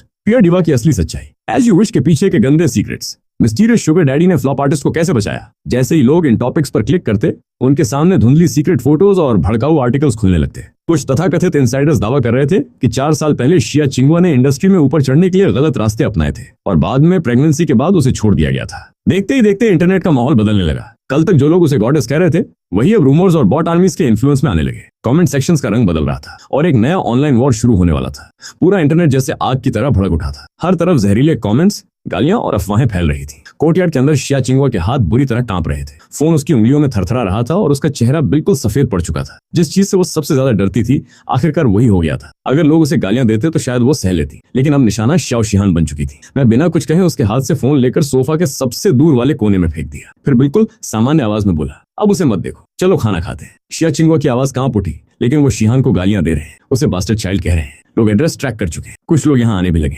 हमें कुछ करना होगा। मैंने उसकी तरफ देखा तक नहीं और शांत स्वर में दोबारा कहा, पहले खाना खाते हैं। मेरी आवाज ऊंची नहीं थी, लेकिन उसमें ऐसा अथॉरिटी था जिसे कोई चुनौती नहीं दे सकता था। मैं धीरे से डाइनिंग टेबल के हेड सीट पर बैठ गया और एग का एक पीस उठाकर शाओ शिहान के बोल में रख दिया। अगले पल मेरे चेहरे की सख्ती गायब हो गई और मैं बेहद नरम आवाज में बोला, शिहान आज अम्यूजमेंट पार्क चलें? छोटी लड़की की आंखें तुरंत चमक उठी। उसने अपना छोटा स्पून हिलाते हुए खुशी से कहा, सच में? मुझे कैरूजल पर बैठना है? मैं मुस्कुराया और बोला, ठीक है। खाना खत्म करते ही डैडी तुम्हें वहां ले जाएगा। शिया चिंगवा को लग रहा था जैसे मैं पागल हो गया हूँ। वो लगभग चिल्ला पड़ी, शियाओ छे, क्या तुम्हारा दिमाग खराब हो गया है? बाहर पापराजी भरे पड़े, जैसे ही हम बाहर निकलेंगे लोग हमें घेर लेंगे। तुम्हें अंदाजा भी है मामला कितना सीरियस है? मैंने धीरे से अपनी आंखें उठाई। मेरी नजर पूरी तरह शांत थी, न घबराहट, न गुस्सा, न चिंता, बस ऐसी उदासीनता जैसे कोई दूर बैठकर एक मामूली ड्रामा देख रहा हो। सीरियस? मैंने हल्की सी हंसी छोड़ी। कुछ भिनभिनाती मक्खियां भी अब सीरियस कहलाने लगी हैं। इतना कहकर मैंने टेबल पर रखा अपना पुराना नोकिया फोन उंगलियों के बीच घुमाया और शांत स्वर में बोला, एक बात हमेशा याद रखना, जब कोई इंसान पहाड़ की चोटी पर खड़ा होता है तब नीचे कीचड़ में पड़े लोग उसके कपड़े गंदे नहीं कर सकते। अभी तुम्हें जो गंदगी महसूस हो रही है उसकी वजह ये नहीं कि वो लोग बहुत ताकतवर हैं, वजह सिर्फ इतनी है कि तुम अभी उतनी ऊंचाई पर खड़ी नहीं हो जहां से उनकी आवाज भी सुनाई न दे। मेरी बात खत्म होते ही कोर्टयार्ड की दीवार के बाहर अचानक शोर मच गया। यही जगह है। किसी आदमी की आवाज आई, जीपीएस इसी लोकेशन को दिखा रहा है। दूसरा चिल्लाया, जल्दी करो, दीवार फांदो, वो बच्ची अंदर ही होगी। तीसरी आवाज लालच से भरी हुई थी, प्रेसिडेंट शाओ ने कहा है फ्रंट फेसिंग फोटो की कीमत 1 लाख है। अगले ही पल कई पापराजी कैमरास लेकर आईवी से ढकी दीवार पर चढ़ने लगे। उनके कैमरा लेंसेज सीधे डाइनिंग टेबल की तरफ मुड़ गए जहां हम तीनों बैठे थे। शाओ शिहान डर के मारे कांप उठी, उसके हाथ से स्पून गिर गया और वो जोर जोर से रोने लगी। Badman, badman. उसकी मासूम आवाज सुनकर शिया चिंगवा का चेहरा बदल गया। वो तुरंत दौड़कर शिहान के सामने खड़ी हो गई और उसे अपनी बाहों में छिपा लिया। फोटोज लेना बंद करो, ये प्राइवेट प्रॉपर्टी है, यहाँ से निकल जाओ। लेकिन उसकी बात खत्म होने से पहले ही कैमरा शटर्स मशीन गन की तरह चलने लगे। Click click click. तेज फ्लैश दिन के उजाले में भी आंखों को चुभ रही थी। दीवार पर खड़े पापराजी उत्साह से चीख रहे थे, मिस शिया इधर देखिए, बेबी डैडी कौन है? कोई शुगर डैडी? कोई रिच बॉस? 4 साल पहले क्या हुआ था? गंदे सवाल लगातार फेंके जा रहे थे। शिया चिंगवा पूरी ताकत से शिहान का चेहरा छिपाने की कोशिश कर रही थी, लेकिन उसका शरीर कांप रहा था। तभी मेरी आंखों का तापमान धीरे धीरे शून्य पर पहुंच गया। मैंने टेबल से एक साधारण बैम्बू चॉपस्टिक उठाई। अगले ही पल हवा चीरती हुई एक तेज आवाज गूंजी। किसी ने नहीं देखा मैंने मूव कब किया। लोगों को बस एक धुंधली आफ्टर इमेज दिखाई दी जो बिजली की तरह आसमान में चमकी और सबसे ज्यादा शोर मचाने वाले पापराजों के कैमरा लेंस से टकराई। धमाका हुआ। हजारों रुपए का टेलीफोटो लेंस उसी पल चकनाचूर हो गया। ग्लास शार्ड्स चारों तरफ बिखर गए। पापराजो दर्द से चीख उठा। मेरी आंख वो दीवार से उल्टा गिर पड़ा। अगले ही सेकंड मैंने कोर्टयार्ड का गेट एक किक में खोल दिया। मेरे साथ कोई बॉडीगार्ड नहीं था, कोई सिक्योरिटी टीम नहीं थी, मैं अकेला था। लेकिन मेरे शरीर से निकलने वाला दबाव इतना भारी था कि सामने खड़े पापराजी की टांगें खुद ब खुद कांपने लगी। मैं धीरे धीरे आगे बढ़ा और ठंडी नजरों से उन्हें देखते हुए पूछा, अभी किसने कहा था कि एक फोटो की कीमत 1 लाख है? मेरी आवाज शांत थी, लेकिन उस शांति में ऐसा खतरा छिपा था जिसने सभी के चेहरों का रंग उड़ा दिया। उस आदमी का फोन लगातार कांप रहा था। एक के बाद एक बैंक नोटिफिकेशंस आ रहे थे कि उसके सारे अकाउंट्स फ्रीज कर दिए गए हैं। उसकी वाइफ रोते हुए कॉल पर चिल्ला रही थी कि बैंक वाले हाउस सीज हुए नोटिस लेकर पहुंच चुके हैं। स्टूडियो बॉस ग्रुप चैट में पागलों की तरह मैसेजेस भेज रहा था, चीख रहा था कि पूरे इंटरनेट पर उनका स्टूडियो ब्लैकलिस्ट कर दिया गया है। कुछ ही मिनटों में उनकी पूरी दुनिया बिखर चुकी थी। अभी थोड़ी देर पहले जो लोग खुद को शिकारी समझ रहे थे अब खुद शिकार बन चुके थे। उस पापराजो का चेहरा पूरी तरह टूट गया। उसकी आंखों में सिर्फ डर बचा था। वो कांपती आवाज में बोला, मैं पहला ऑप्शन चुनता हूँ बॉस। नहीं ग्रैंडपा, मुझसे गलती हो गई। मेरी आंखें थीं लेकिन मैं माउंट आई को पहचान नहीं पाया। शिया चिंगवा अविश्वास से ये सब देख रही थी। कुछ मिनट पहले तक जो रिपोर्टर्स घमंड से भरे हुए थे अब पूंछ दबाकर भागते कुत्तों जैसे लग रहे थे। वो सभी घुटनों के बल कोर्टयार्ड के अंदर घुस आए। फिर शाओ शियान के सामने घुटने टेक कर खुद को थप्पड़ मारने लगे। लिटिल प्रिंसेस, हमें माफ कर दो, हम जानवर हैं, हम ही बुरे लोग हैं, प्लीज रोना बंद कर दो, हम हाथ जोड़ते हैं, प्लीज हमें माफ कर दो। शाओ शियान धीरे धीरे रोना बंद कर गई। उसने अपनी बड़ी बड़ी आंसुओं से भरी आंखों से उन लोगों को देखा और फिर उलझन में मेरी तरफ देखने लगी। डैडी, ये लोग क्या कर रहे हैं? मैं उसके पास गया, उसे अपनी बाहों में उठा लिया और उसके चेहरे से आंसुओं के निशान साफ करते हुए मुस्कुराकर बोला, ये लोग एक्टिंग कर रहे हैं। इस शो का नाम है bad guys learn their lesson. Sheehan ने पूरी तरह नहीं समझा, लेकिन डैडी की मुस्कान देखकर वो भी हल्का सा हंस पड़ी।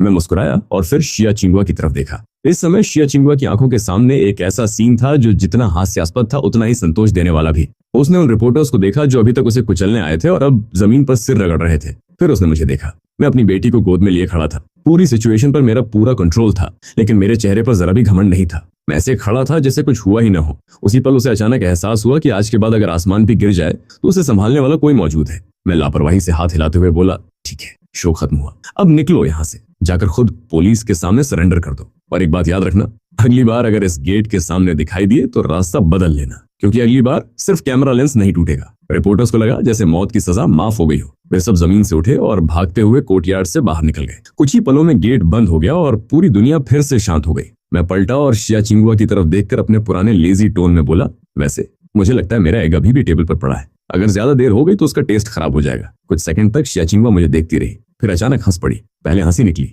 फिर आंखें लाल हो गई। अगले ही पल उसने सारी झिझक छोड़ दी और दौड़कर मुझे और शिहान दोनों को एक साथ गले लगा लिया। Thank you. उसकी आवाज भर्रा गई थी। मेरा शरीर एक पल के लिए हल्का सा सख्त हुआ, फिर आराम से ढीला पड़ गया। मैंने एक हाथ से उसकी पीठ थपथपाई, इतनी जल्दी इमोशनल मत हो। फिर मैं उसके कान के पास झुककर धीरे से फुसफुसाया, असल शो तो अभी शुरू हुआ है। मेरी आंखों में हल्की सी मुस्कान चमकी। प्रेसिडेंट शाओ को पब्लिक ओपिनियन वॉर खेलना बहुत पसंद है ना, तो मैं उसे एक ऐसा गिफ्ट दूंगा जिसे वो जिंदगी भर नहीं भूलेगा। मैं आराम से बोला, वो एंटरटेनमेंट कंपनी चलाता है, ठीक है, मैं पूरी एंटरटेनमेंट इंडस्ट्री खरीदकर अपनी बेटी के लिए प्लेग्राउंड बना दूंगा। शिया चिंगुआ मुझे ऐसे देख रही थी जैसे पहली बार देख रही हो। सॉन्ग एज यू विश ने उसे मेरा टैलेंट दिखाया था, लेकिन आज जो हुआ उसने उसे मेरी एक और साइड दिखाई थी, और उसे महसूस हो रहा था कि ये साइड भी शायद आइसबर्ग का सिर्फ एक छोटा सा हिस्सा है। उसने आखिरकार वो सवाल पूछ ही लिया जो उसके दिल में बहुत समय से था, तुम आखिर हो कौन? उसकी आंखें मेरी आंखों पर टिकी थीं। Landlord, doctor, god tier composer, या वो बॉस जिसके बारे में वो लोग बात कर रहे थे? मैंने अपनी पैंट पर लगी धूल झाड़ी और हमेशा की तरह लेजी एक्सप्रेशन के साथ खड़ा हो गया।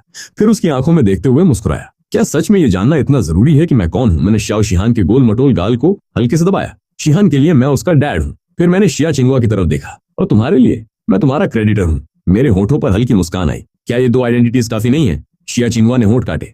लेकिन तुम्हारी ताकत, तुम्हारे कनेक्शंस, तुम्हारे मेथड्स, अगर तुम इतने बड़े इंसान हो तो ऐसी जगह क्यों रहते हो? मैंने गहरी सांस छोड़ी, क्योंकि मैं थक चुका हूँ। बस इसलिए मैं धीरे धीरे कोर्टयार्ड की तरफ देखने लगा। पुराना कोर्टयार्ड, छोटी दीवारें, साधारण जिंदगी, लेकिन उनमें एक ऐसी गर्माहट थी जो दुनिया के किसी पैलेस में नहीं मिल सकती थी। मेरी आंखों में पहली बार असली थकान दिखाई दी। पिछले जीवन की यादें, इस दुनिया में आने के बाद बिजनेस वर्ल्ड की लड़ाइयां, अनगिनत षड्यंत्र, अनगिनत जीते। मैं सच में थक चुका था। मेरे पास इतनी दौलत थी कि कई पीढ़ियां आराम से जी सकती थी। मेरे पास इतनी ताकत थी कि पूरी दुनिया को हिला सकता था। लेकिन आखिर में मुझे एहसास हुआ कि मैं जिस चीज को सबसे ज्यादा चाहता हूँ वो सिर्फ एक गर्म नूडल्स का बोल है, कुछ सुकून भरे दिन है और ऐसी जिंदगी है जिसमें हर समय किसी की पीठ में छुरा घोंपने का डर न हो। फिर मैंने शिया चिंगुआ और शाओ शिहान की तरफ देखा, और पहली बार मुझे लगा कि वो सपना अब सिर्फ सपना नहीं रहा। मैंने धीरे से कहा, और जहां तक मेरे मेथड्स की बात है, मेरी आंखें अचानक तलवार की धार जैसी तेज हो गई। शिया चिंगुआ, इस दुनिया में अगर तुम्हें अपनी छोटी सी शांति बचानी है तो तुम्हारे हाथ में उससे भी बड़ी ताकत होनी चाहिए जो उसे छीनने आए। मैं कोई हीरो नहीं बनना चाहता, कोई सेवियर नहीं बनना चाहता, लेकिन मेरी आवाज धीमी हो गई। मेरे लोगों को छूने का हक किसी को नहीं है। शब्द बहुत हल्के थे, लेकिन शिया चिंगुआ के दिल पर हथौड़े की तरह गिरे। उसने मेरी पीठ को देखा और उसकी आंखें फिर से भर आईं। पिछले सालों से वो एक छोटी चिड़िया की तरह अकेले तूफानों में उड़ रही थी, हर वक्त शिकारी और जालों से बचती हुई। लेकिन अब पहली बार किसी ने उससे कहा था कि वो आराम से उतर सकती है। यहाँ एक पेड़ है, यहाँ एक घोंसला है, और यहाँ एक शिकारी खड़ा है जो उसकी रक्षा करेगा। तभी मैंने अचानक माहौल बदल दिया। अच्छा, अब ड्रामा खत्म हुआ। मैं हंसते हुए बोला, आज रात डिनर अपग्रेड होना चाहिए। मुझे ब्रेस पॉक रिब्स चाहिए और शुगर एक्स्ट्रा डालना। शिया चिंगुआ आंसुओं के बीच हंस पड़ी। उसने जल्दी से आंखें पोंछी और बोली, ठीक है, इतनी शुगर डालूंगी कि मिठास से ही मर जाओगे। कोर्टयार्ड में हंसी गूंज उठी। लेकिन उसी समय जियांगचेंग सिटी की एक आलीशान विला के अंदर प्रेसिडेंट शाओ लगभग पागल हो चुका था। उसका चेहरा डर और गुस्से से विकृत हो चुका था। वो फोन पर दहाड़ रहा था, क्या मतलब है कि तुम लोग उसे ढूंढ नहीं पा रहे हो? तुम लोगों को कुछ भी नहीं मिला। प्रेसिडेंट शाओ की दहाड़ पूरी विला में गूंज उठी। क्या तुम सब बेकार हो? गुस्से में उसने लुइस द 13 कॉन्याक की महंगी बोतल उठाई और पूरी ताकत से दीवार पर दे मारी। धमाके के साथ बोतल चकनाचूर हो गई। ग्लास के टुकड़े हर तरफ बिखर गए, जबकि लाल रंग की लिक्विड दीवार पर ऐसे बहने लगी जैसे ताजा खून टपक रहा हो। कुछ ही देर पहले उसने अपनी आंखों के सामने सिनहुआंग एंटरटेनमेंट की मार्केट वैल्यू को 3 बिलियन उड़ते हुए देखा था।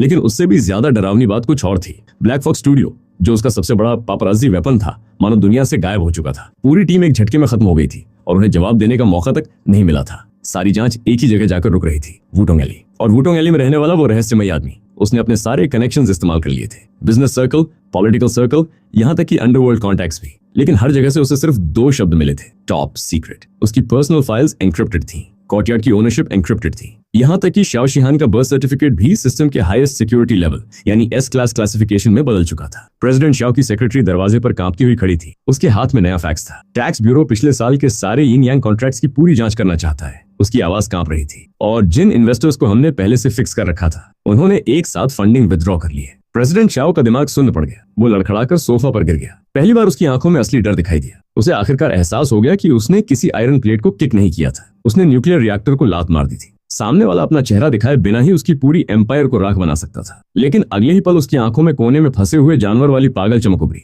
नहीं, उसने दांत भींचे। मैं अभी नहीं हारा हूं। वो इस इंडस्ट्री में सालों से था। उसने अनगिनत स्टॉर्म्स देखे थे। कैपिटल डरावना था, लेकिन ट्रैफिक एरा में रेपुटेशन ही सब कुछ होती थी। जब तक उसके पास एक भी कार्ड बचा था, गेम खत्म नहीं हुआ था। शिया चिंगुआ, उसकी आवाज जहर से भरी हुई थी। तुम कमबैक करना चाहती हो, सिर्फ एक सॉन्ग के सहारे अपनी इमेज साफ करना चाहती हो? वो ठंडी हंसी हंसा। ठीक है, उसने सेक्रेटरी की तरफ देखकर आदेश दिया। मास्क सिंगर के डायरेक्टर से कांटेक्ट करो, चाहे जितना पैसा लगे। अगला चैलेंजर स्पॉट हमें चाहिए। उसकी आंखों में क्रूरता चमक रही थी। अगर कोई ऑनलाइन तुम्हारी प्रोटेक्शन कर रहा है तो ठीक, मैं तुम्हें स्टेज पर बर्बाद करूंगा। उसने मुट्ठियां भींच ली। सैकड़ों मिलियंस व्यूअर्स के सामने तुम्हारी आवाज बंद कर दूंगा। तुम्हें एक नोट तक गाने नहीं दूंगा। अगर शैडो में डर्टी ट्रिक्स नहीं खेल सकता तो इस बार खुलेआम खेलूंगा। अगले दिन मौसम असाधारण रूप से खूबसूरत था। आसमान साफ था और हल्की हवा चल रही थी। मैं शिया चिंगुआ और श्याओ शिहान को लेकर जियांगशेन के सबसे बड़े ड्रीमलैंड अम्यूजमेंट पार्क पहुंचने की तैयारी कर रहा था। बच्चों के लिए यह जगह किसी स्वर्ग से कम नहीं थी, लेकिन सेलिब्रिटीज के लिए नाइटमेयर थी। वीकेंड होने की वजह से वहां लाखों लोग आने वाले थे। अगर किसी फेमस आर्टिस्ट को किसी ने पहचान लिया तो सेकंडों में भीड़ टूट पड़ती।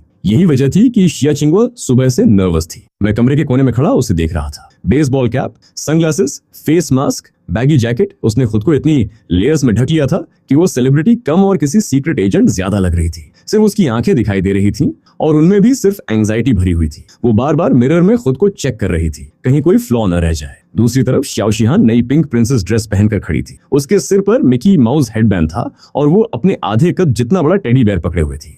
उसने अपनी छोटी गर्दन टेढ़ी की और शिया चिंगुआ को देखते हुए मासूमियत से पूछा, मम्मी, क्या आप टीनेज म्यूटेंट निंजा टर्टल की कॉस्प्ले कर रही हो? मैं उस समय नीचे बैठकर शिहान के शू लेसेस बांध रहा था। उसकी बात सुनते ही मेरा सिर ऊपर उठा और अगले ही पल मैं जोर से हंस पड़ा। सच कहूं तो सिमिलैरिटी कमाल की थी। मैंने हंसते हुए कहा, वैसे निंजा टर्टल की फिगर तुम्हारे जैसी अच्छी नहीं होती। शिया चिंगुआ तुरंत घूरकर मेरी तरफ देखा। सनग्लासेस के पीछे से भी उसकी वार्निंग साफ महसूस हो रही थी। तुम अभी भी हंस रहे हो? उसने नाराज होकर कहा। आज वीकेंड है, पार्क में हजारों लोग होंगे। अगर किसी ने मुझे पहचान लिया तो क्राउड कंट्रोल इम्पॉसिबल हो जाएगा। शिहान डर जाएगी। और ट्रेंडिंग सर्चेस हट गई। इसका मतलब ये नहीं कि लोगों को मेरा चेहरा याद नहीं होगा। मैं धीरे से खड़ा हुआ और उसकी तरफ बढ़ गया। यही तुम गलत हो, मैंने कहा। फिर बिना परमिशन मांगे उसके सनग्लासेस उतार दिए। उसके बाद मास्क हटाया। फिर बेसबॉल कैप भी निकालकर सोफा पर फेंक दी। अगले ही पल उसके लंबे इंक ब्लैक हेयर धूप में बिखर गए। सूरज की रोशनी में उसके बाल ऐसे चमक रहे थे जैसे किसी पेंटिंग से बाहर निकली हो। उसका खूबसूरत चेहरा पूरी तरह सामने आ गया। कुछ सेकंड के लिए तो खुद मैं भी उसे देखता रह गया। फिर मुस्कुराकर बोला, अगर घूमने निकल रहे हैं तो छिपकर क्यों? मैंने सारी डिस्गाइज आइटम सोफा पर फेंक दी। अगर तुम दुनिया को सनग्लासेस के पीछे से देखोगी तो रेनबो भी ग्रे दिखाई देगा। मैं झुककर श्याओ शिहान की छोटी उंगली पकड़ते हुए बोला, और शिहान भी नहीं चाहेगी कि उसकी मम्मी किसी चोर की तरह छिपती फिरे। सही कह रहा हूं ना? शिहान ने तुरंत सिर हिलाया, लेकिन शिया चिंगुआ फिर घबरा गई। सेफ्टी आवाज चिंता से भरी हुई थी। मैंने शर्ट कॉलर ठीक की। एक हाथ से शिहान का हाथ पकड़ा और दूसरे हाथ से शिया चिंगुआ का हाथ थाम लिया। मेरी हथेली गर्म थी और मजबूत भी। सिर्फ उस एक टच से उसे अजीब सा सुकून महसूस हुआ। मैं मुस्कुराया, रिलैक्स। फिर उसकी आंखों में देखते हुए कहा, जब तक मैं चाहता हूं कोई तुम्हें नोटिस नहीं करेगा। या यूं कहो कि पूरी दुनिया हमारे लिए ब्लाइंड आई टर्न करने का ड्रामा करेगी। शिया चिंगुआ को मेरी बात पर पूरा विश्वास नहीं था, लेकिन आखिर में उसने विरोध करना छोड़ दिया। आधे घंटे बाद हम ड्रीमलैंड अम्यूजमेंट पार्क के मेन एंट्रेंस पर पहुंच चुके थे और जैसे ही हमने अंदर कदम रखा, एक ऐसा सीन हमारा इंतजार कर रहा था जिसकी कल्पना शिया चिंगुआ ने सपने में भी नहीं की थी। मैं साफ महसूस कर सकता था कि शिया चिंगुआ मेरा हाथ कितनी जोर से पकड़े हुए थी। उसकी उंगलियां लगभग मेरी हथेली में धंस गई थीं। उसका पूरा शरीर तनाव से भरा हुआ था। जाहिर था कि उसने खुद को हर तरह की सिचुएशन के लिए तैयार कर लिया था। उसे लग रहा था कि जैसे ही हम पार्क में एंटर करेंगे, लोग उसे पहचान लेंगे। कोई उंगली दिखाएगा, कोई फोटो खींचेगा, कोई वीडियो बनाएगा और फिर देखते ही देखते भीड़ टूट पड़ेगी। लेकिन अजीब बात यह हुई कि ऐसा कुछ भी नहीं हुआ। टिकट गेट पर खड़े स्टाफ ने बस मेरे फोन का QR कोड स्कैन किया, मुस्कुराकर कहा, हैव ए ग्रेट टाइम, और हमें अंदर जाने दिया। उनके चेहरे पर ऐसा कोई एक्सप्रेशन नहीं था जिससे लगे कि उनके सामने वही पॉप डिवा खड़ी है जिसने कल पूरे सोशल मीडिया पर तूफान मचा दिया था। पार्क के अंदर कदम रखते ही चारों तरफ लोगों का समंदर दिखाई दिया। हर जगह शोर, हंसी और उत्साह था। लेकिन सबसे हैरान करने वाली बात यह थी कि चाहे हम कहीं भी जाते, आसपास के लोग अनजाने में खुद ही हमारे लिए दूरी बना लेते। लगभग 2 मीटर का एक इनविजिबल सर्कल हर समय हमारे आसपास बना रहता। न कोई धक्का दे रहा था, न कोई टकरा रहा था, न कोई घूर रहा था। शिया चिंगुआ की आंखों में हैरानी साफ दिखाई दे रही थी। मैं उसकी तरफ देखकर हल्का सा मुस्कुराया, लेकिन कुछ नहीं बोला। उसे अभी नहीं पता था कि इस आधे दिन की शांति के लिए मैंने पूरा स्काईनेट सिक्योरिटी सिस्टम एक्टिवेट कर दिया था। भीड़ में घुले हुए 200 प्लेन क्लोज बॉडीगार्ड्स हर समय हमारे आसपास मौजूद थे।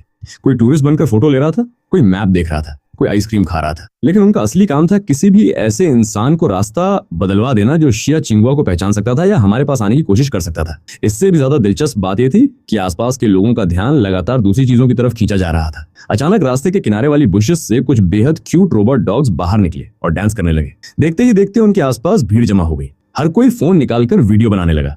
आसमान में ड्रोन शो शुरू हो गया और रंग बिरंगे पैटर्न्स बनने लगे। थोड़ी दूर कुछ लोग ट्रेंडिंग पॉप आइडल्स की कॉस्प्ले करके बैलून्स बांट रहे थे, जिससे फैन गर्ल्स का पूरा झुंड दूसरी तरफ भाग गया। भीड़ के बीच हमारा परिवार ऐसा लग रहा था जैसे मछलियों के बड़े झुंड में तैरता हुआ एक शांत बबल हो। चारों तरफ शोर था, लेकिन हमारे आसपास एक अजीब सी शांति बनी हुई थी। यही इफेक्ट मैं चाहता था। मैंने अपनी पावर का इस्तेमाल करके क्राउड हटाया नहीं था।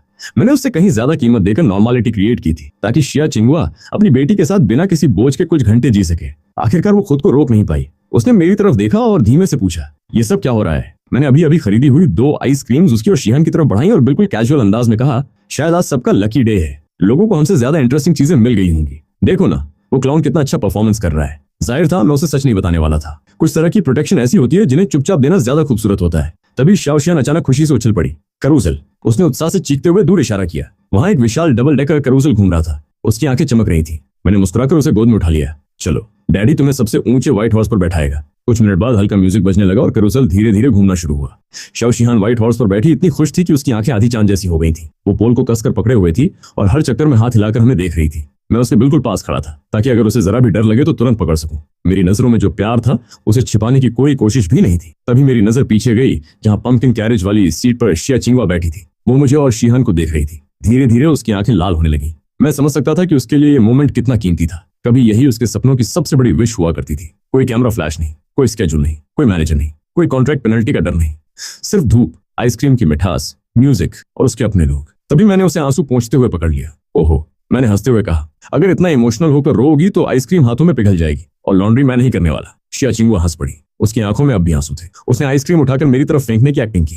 क्या तुम 3 सेकंड से ज्यादा रोमांटिक नहीं रह सकते? मैंने भौं उठाई। रोमांटिक? फिर दूर खड़े फेरिस व्हील की तरफ इशारा किया। वो जो फेरिस व्हील दिख रहा है ना, सुना है उसके सबसे ऊपर विश मांगो तो पूरी होती है। मैं हल्का सा मुस्कुराया। वैसे मैं मटीरियलिस्ट हूँ, लेकिन तुम्हारे लिए 5 मिनट सुपरस्टिशियस बन सकता हूँ। थोड़ी देर बाद फेरिस व्हील धीरे धीरे आसमान की तरफ उठने लगा। कैबिन के अंदर अजीब सी शांति थी। शाओशियान ग्लास से चिपकी हुई नीचे सिकुड़ते शहर को देख रही थी और बीच बीच में एक्साइटेड होकर आवाजें निकाल रही थी। मैं और शिया चिंगुआ एक दूसरे के बिल्कुल पास बैठे थे। कैबिन छोटा था, हमारी सांसों की आवाज तक साफ सुनाई दे रही थी। माहौल अचानक थोड़ा अलग हो गया।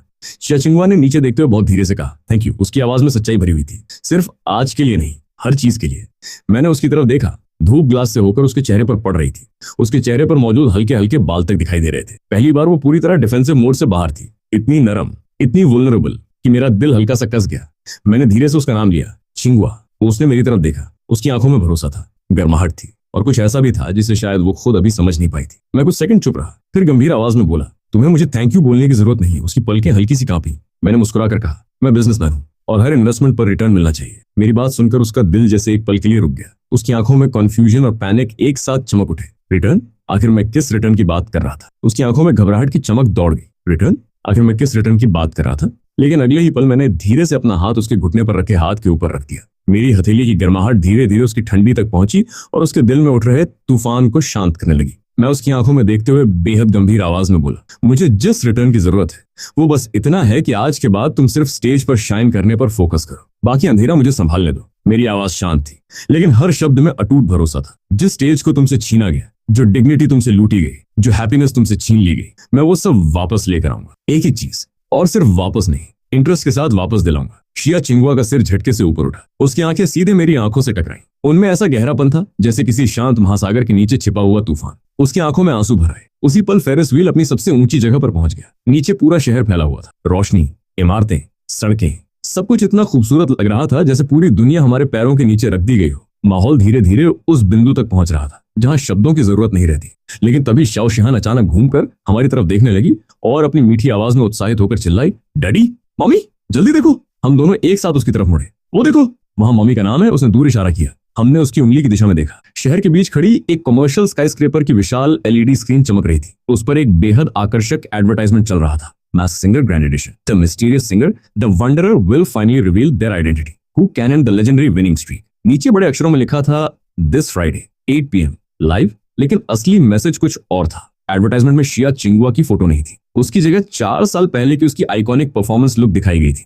आम लोग शायद उसे न समझ पाते, लेकिन इंडस्ट्री का हर इनसाइडर जानता था कि ये किसकी तरफ इशारा है। मैंने शिया चिंगुआ का चेहरा देखा। उसका रंग तुरंत बदल गया। शॉक, पैनिक और फिर डर। मास्क्ड सिंगर, उसने फुसफुसाया। उसकी आवाज बेहद धीमी थी। ये शो शिनहुआंग एंटरटेनमेंट फंड करता है। उसकी उंगलियां फिर से ठंडी हो गई।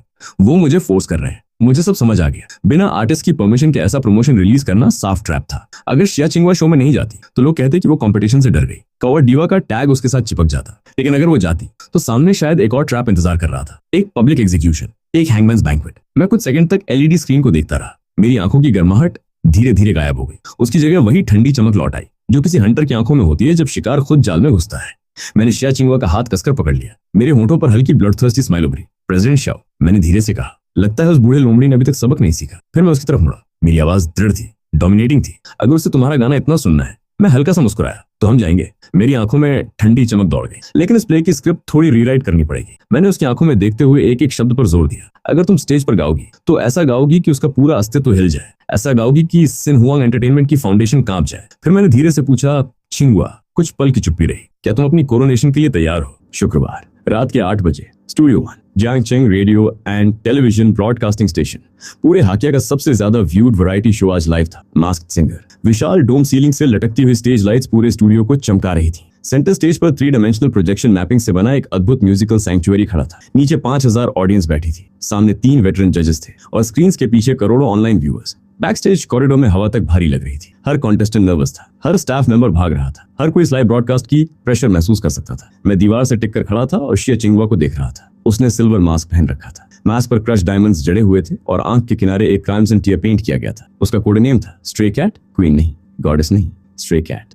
क्योंकि मैंने उससे कहा था कि पुरानी शिया चिंगवा मर चुकी है। जो वापस लौट रही है वो एक ऐसी वाइल्ड बीस्ट है जो मौत से वापस आई है। मैं हमेशा की तरह कैजुअल क्लोथ्स में था। गर्दन में टेम्पररी असिस्टेंट का बैज लटका था। हाथ में थर्मोस था जिसमें मैंने मेलविन टिट्टी तैयार की थी, कहीं ज्यादा सिंगिंग से उसका थ्रोट स्ट्रेन न हो जाए। मैंने उसकी तरफ देखकर पूछा, नर्वस? शिया चिंगवा ने गहरी सांस ली। उसके हाथ बर्फ जैसे ठंडे थे। सोडा, उसने सच बोला। आज गेटकीपर पेशिंग है। उसकी आंखों में चिंता थी। सिन हुआंग एंटरटेनमेंट का टॉप आर्टिस्ट प्रेसिडेंट शाओ ने जानबूझकर उसे अरेंज किया है। वो मुझे यहीं रोकना चाहता है। मैंने थर्मोस खोला और स्टीम ऊपर उठी। मैंने उसे कप पकड़ाते हुए कहा, रिलैक्स। फिर हल्की हंसी के साथ बोला, सिर्फ इसलिए कि कोई जोर से चिल्लाता है इसका मतलब ये नहीं कि उसे गाना आता है। मैंने कप उसके हाथ में थमाया और वैसे भी मेरी आंखों में शरारती चमक आई। आज की स्क्रिप्ट उनके हाथ में नहीं है। मैं थोड़ा झुका। आज की स्क्रिप्ट गॉड के हाथ में है। और अच्छी बात यह है कि मेरी गॉड से काफी पुरानी फ्रेंडशिप है। शिया चिंगवा चाहकर भी हंस पड़ी। उसकी नर्वसनेस थोड़ी कम हो गई। लेकिन तभी ड्रेसिंग रूम का दरवाजा जोर से खुला। शो का असिस्टेंट डायरेक्टर अंदर घुसा। मोटा चेहरा, घमंडी आंखें और आवाज में वही टाइपिकल बुली वाला टोन। उसने शिया चिंगवा को ऊपर से नीचे तक देखा। हे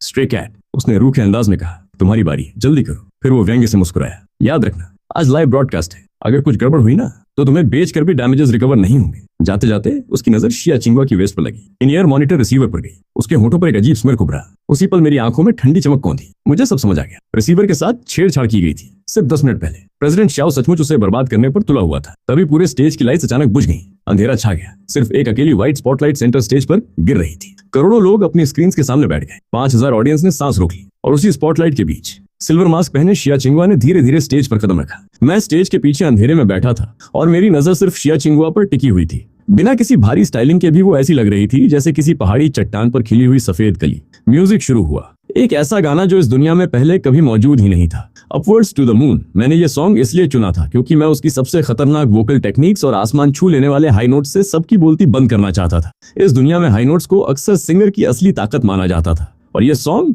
हाई नोट्स का माउंट एवरेस्ट था। इंट्रो एक एथेरियल हम से शुरू हुआ और जैसे ही शिया चिंगवा ने मुंह खोला, उसकी वो डायमंड जैसी क्रिस्टल क्लियर वॉइस पूरे हॉल में मौजूद हर इंसान को अपनी तरफ खींच लाई। मेरे होठों पर हल्की मुस्कान थी, लेकिन अगले ही सेकंड डिजास्टर हो गया। जैसे ही सॉन्ग अपने पहले ग्रैंड चोरस में एंटर करने वाला था, जहां परफेक्ट पिच के साथ बेहद मुश्किल की चेंज आना था, अचानक माइक्रोफोन से एक भयानक फीडबैक स्क्वील फूटा। इतनी तेज आवाज कि ऐसा लगा किसी ने सीधे कानों में चाकू घोंप दिया हो। उसके तुरंत बाद बैकिंग ट्रैक पूरी तरह कट गया। पूरा स्टूडियो एकदम साइलेंट हो गया। मैंने देखा शिया चिंगवा ने दर्द से अपने कान पकड़ लिए। उसका शरीर लड़खड़ा गया। वो लगभग स्टेज पर गिर ही गई थी। उसके ई पीस में अब म्यूजिक नहीं बल्कि करीब 100 डेसिबल की तीखी स्टैटिक नॉइज फट रही थी। लाइव स्ट्रीम चैट देखे बिना भी अंदाजा लगाया जा सकता था कि वहां क्या हाहाकार मचा होगा। कोई उसका मजाक उड़ा रहा होगा, कोई शक कर रहा होगा, कोई कंफ्यूज्ड होगा। वीआईपी बॉक्स में बैठे प्रेसिडेंट शाओ मॉनिटर को घूर रहे थे। शायद उन्हें लग रहा था कि ये सिर्फ इक्विपमेंट फेलियर है, लेकिन स्टेज पर शिया चिंगवा पूरी तरह डिस्पेयर में डूब चुकी थी। ना बैकिंग ट्रैक, ना वर्किंग एयरपीस, सामने हजारों लोगों की क्वेश्चनिंग आईज। चकाचौंध करती स्टेज लाइट्स के नीचे उसे ऐसा महसूस हो रहा था जैसे पूरी दुनिया ने उसे अकेला छोड़ दिया हो। उसने मुंह खोला,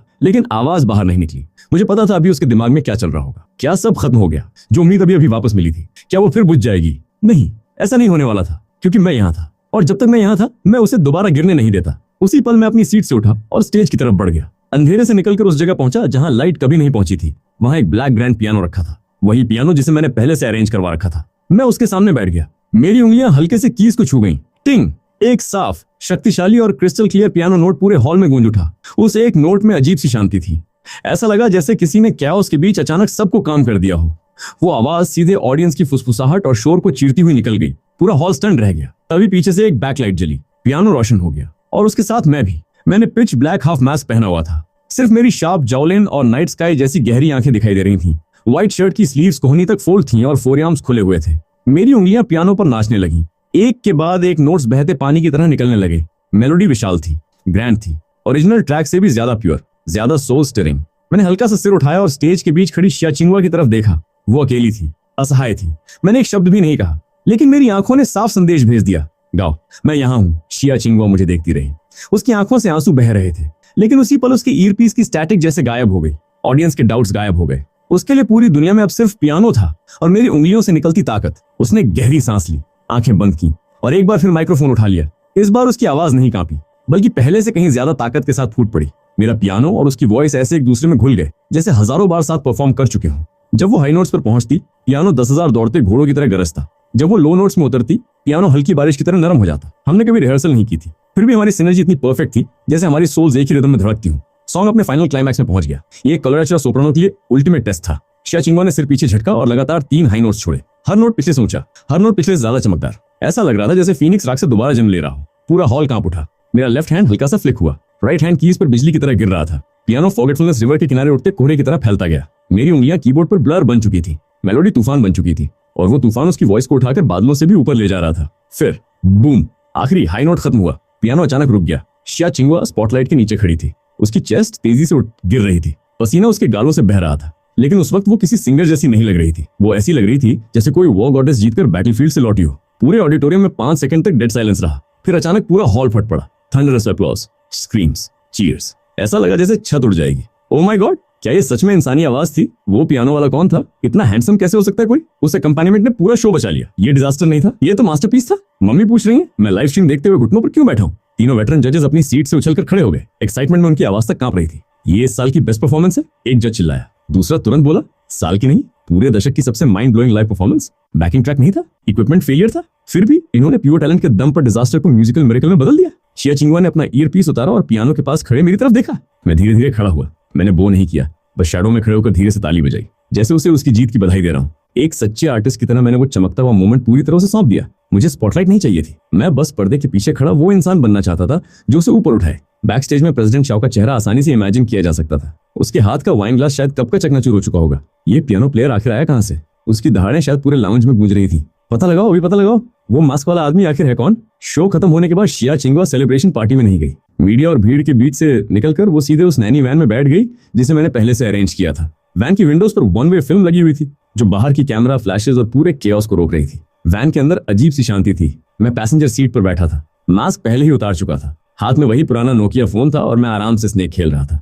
जैसे कुछ देर पहले स्टेज पर बैठा वो चमकता हुआ पियानो गॉड मैं था ही नहीं। मेरे लिए जो कुछ हुआ था वो बस एक छोटा सा हेल्प था, उसे प्रोटेक्ट करने की प्रोसेस का एक नॉर्मल स्टेप। शिया चिंगवा पीछे वाली सीट पर सोई हुई शिहन को गोद में लिए बैठी थी। छोटी सी लड़की बैक स्टेज में आराम से सोती रही थी। उसे जरा भी अंदाजा नहीं था कि अभी अभी स्टेज पर कितना बड़ा ड्रामा हुआ है। मैं महसूस कर सकता था कि उसकी नजर लगातार मेरी गर्दन के पीछे टिकी हुई थी। उसकी आंखों में कंफ्यूजन था, डाउट था, बहुत सारे सवाल थे।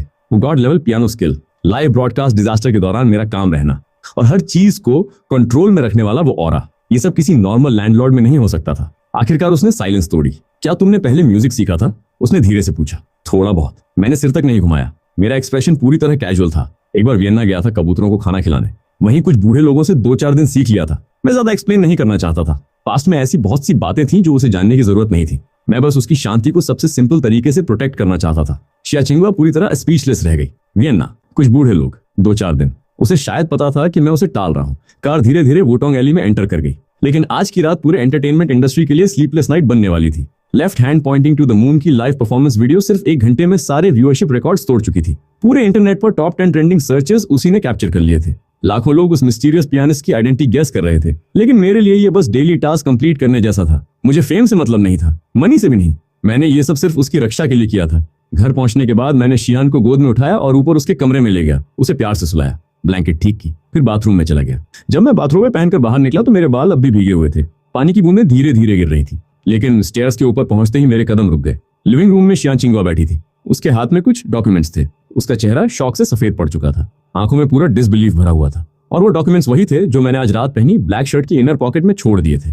घर आते ही मैंने वो शर्ट कैजुअल तरीके से सोफा पर फेंक दी थी। मुझे तुरंत समझ आ गया कि उसने उन्हें देख लिया है। डॉक्यूमेंट्स इंग्लिश और फ्रेंच में प्रिंटेड थे। ऊपर गोल्ड प्लेटेड लोगो साफ चमक रहा था, जीएमजी ग्लोबल मीडिया ग्रुप। एक फॉर्मर पॉप डिवा होने के नाते वो जीएमजी का मतलब किसी से बेहतर समझती थी। ये दुनिया का सबसे बड़ा मीडिया एम्पायर था। हॉलीवुड की आधी थिएटर चेन्स, यूरोप की सबसे बड़ी म्यूजिक कंपनी और इस दुनिया की ग्रैमी वोटिंग कमेटी तक इनके इन्फ्लुएंस में थी। और उन पेपर्स में जीएमजी ग्रुप के 51% कंट्रोलिंग स्टेक ट्रांसफर कन्फर्मेशन मौजूद थे। साथ ही सिन हुआंग एंटरटेनमेंट के ग्रेटर चाइना बिजनेस डिवीजन को एक्वायर करने का होस्टल टेकओवर प्रपोजल भी। मैं सिन हुआंग को खरीदना चाहता था, सिर्फ इसलिए नहीं कि बिजनेस एक्सपैंड करना था, बल्कि इसलिए कि शाओ टाई को उसकी कीमत चुकानी पड़े, ताकि भविष्य में शिया चिंगवा बिना किसी रुकावट के म्यूजिक इंडस्ट्री में शाइन कर सके। क्या हुआ?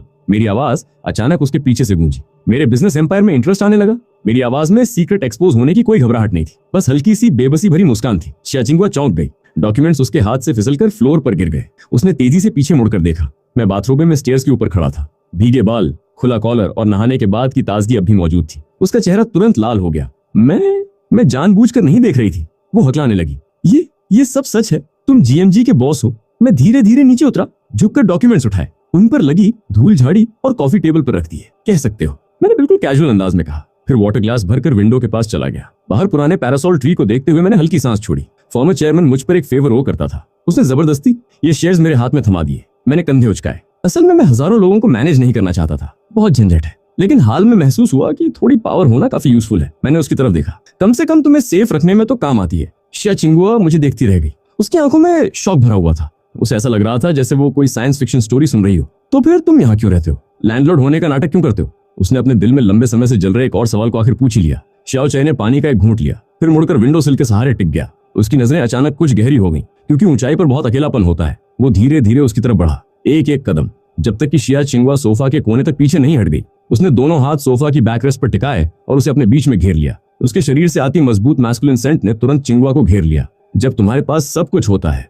उसकी आवाज धीमी और गहरी थी, तब तुम्हें समझ आता है कि ऑथेंटिसिटी सबसे महंगी लग्जरी है। उसकी नजरें सीधे उसकी आंखों में थीं। जो लोग मेरे पास आते हैं उनमें से ज्यादातर मेरे मनी या पावर के पीछे आते हैं, लेकिन सिर्फ यहाँ उसके होठों पर हल्की मुस्कान आई, उस ब्रेस्ड बीफ नूडल्स के बोल में।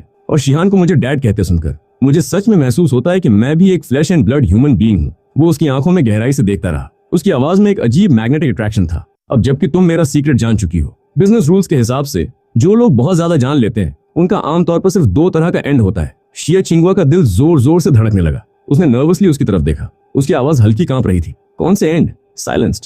शिया चाई ने जानबूझकर एक खतरनाक एक्सप्रेशन बनाया। उसे डर कर पीछे सिमटते देख वो खुद को रोक नहीं पाया और हंस पड़ा। अगले ही पल उसकी आंखों में फिर वही शरारती चमक लौट आई। वो किसी चालाक पुराने लोमड़ी की तरह मुस्कुरा रहा था। या फिर उसने धीरे से कहा, पार्टनर बन जाना। उसकी आवाज नरम थी, लेकिन उसमें अजीब सी दृढ़ता थी। मेरे चारी ओर से हमेशा के लिए बंध जाना, फिर जिंदगी भर भागने का कोई रास्ता नहीं बचता। उसने हाथ बढ़ाकर धीरे से उसकी ठुड्डी ऊपर उठाई। उसकी उंगलियां हल्के से उसके गाल को छू गई। फिर उसने शांत लेकिन दृढ़ आवाज में कहा, मिस शाह, सिर्फ इसलिए कि तुम शिहान की मदर हो, मैं तुम्हें एक स्पेशल प्रिविलेज देने वाला हूँ। कैसा रहेगा अगर तुम मेरी वाइफ बन जाओ? तो हेलो गाइस, कैसी लगी आप मानवा कमेंट में जरूर बताना और लाइक सब्सक्राइब करते जाना, क्योंकि ऐसी वीडियोस हम लाते रहेंगे।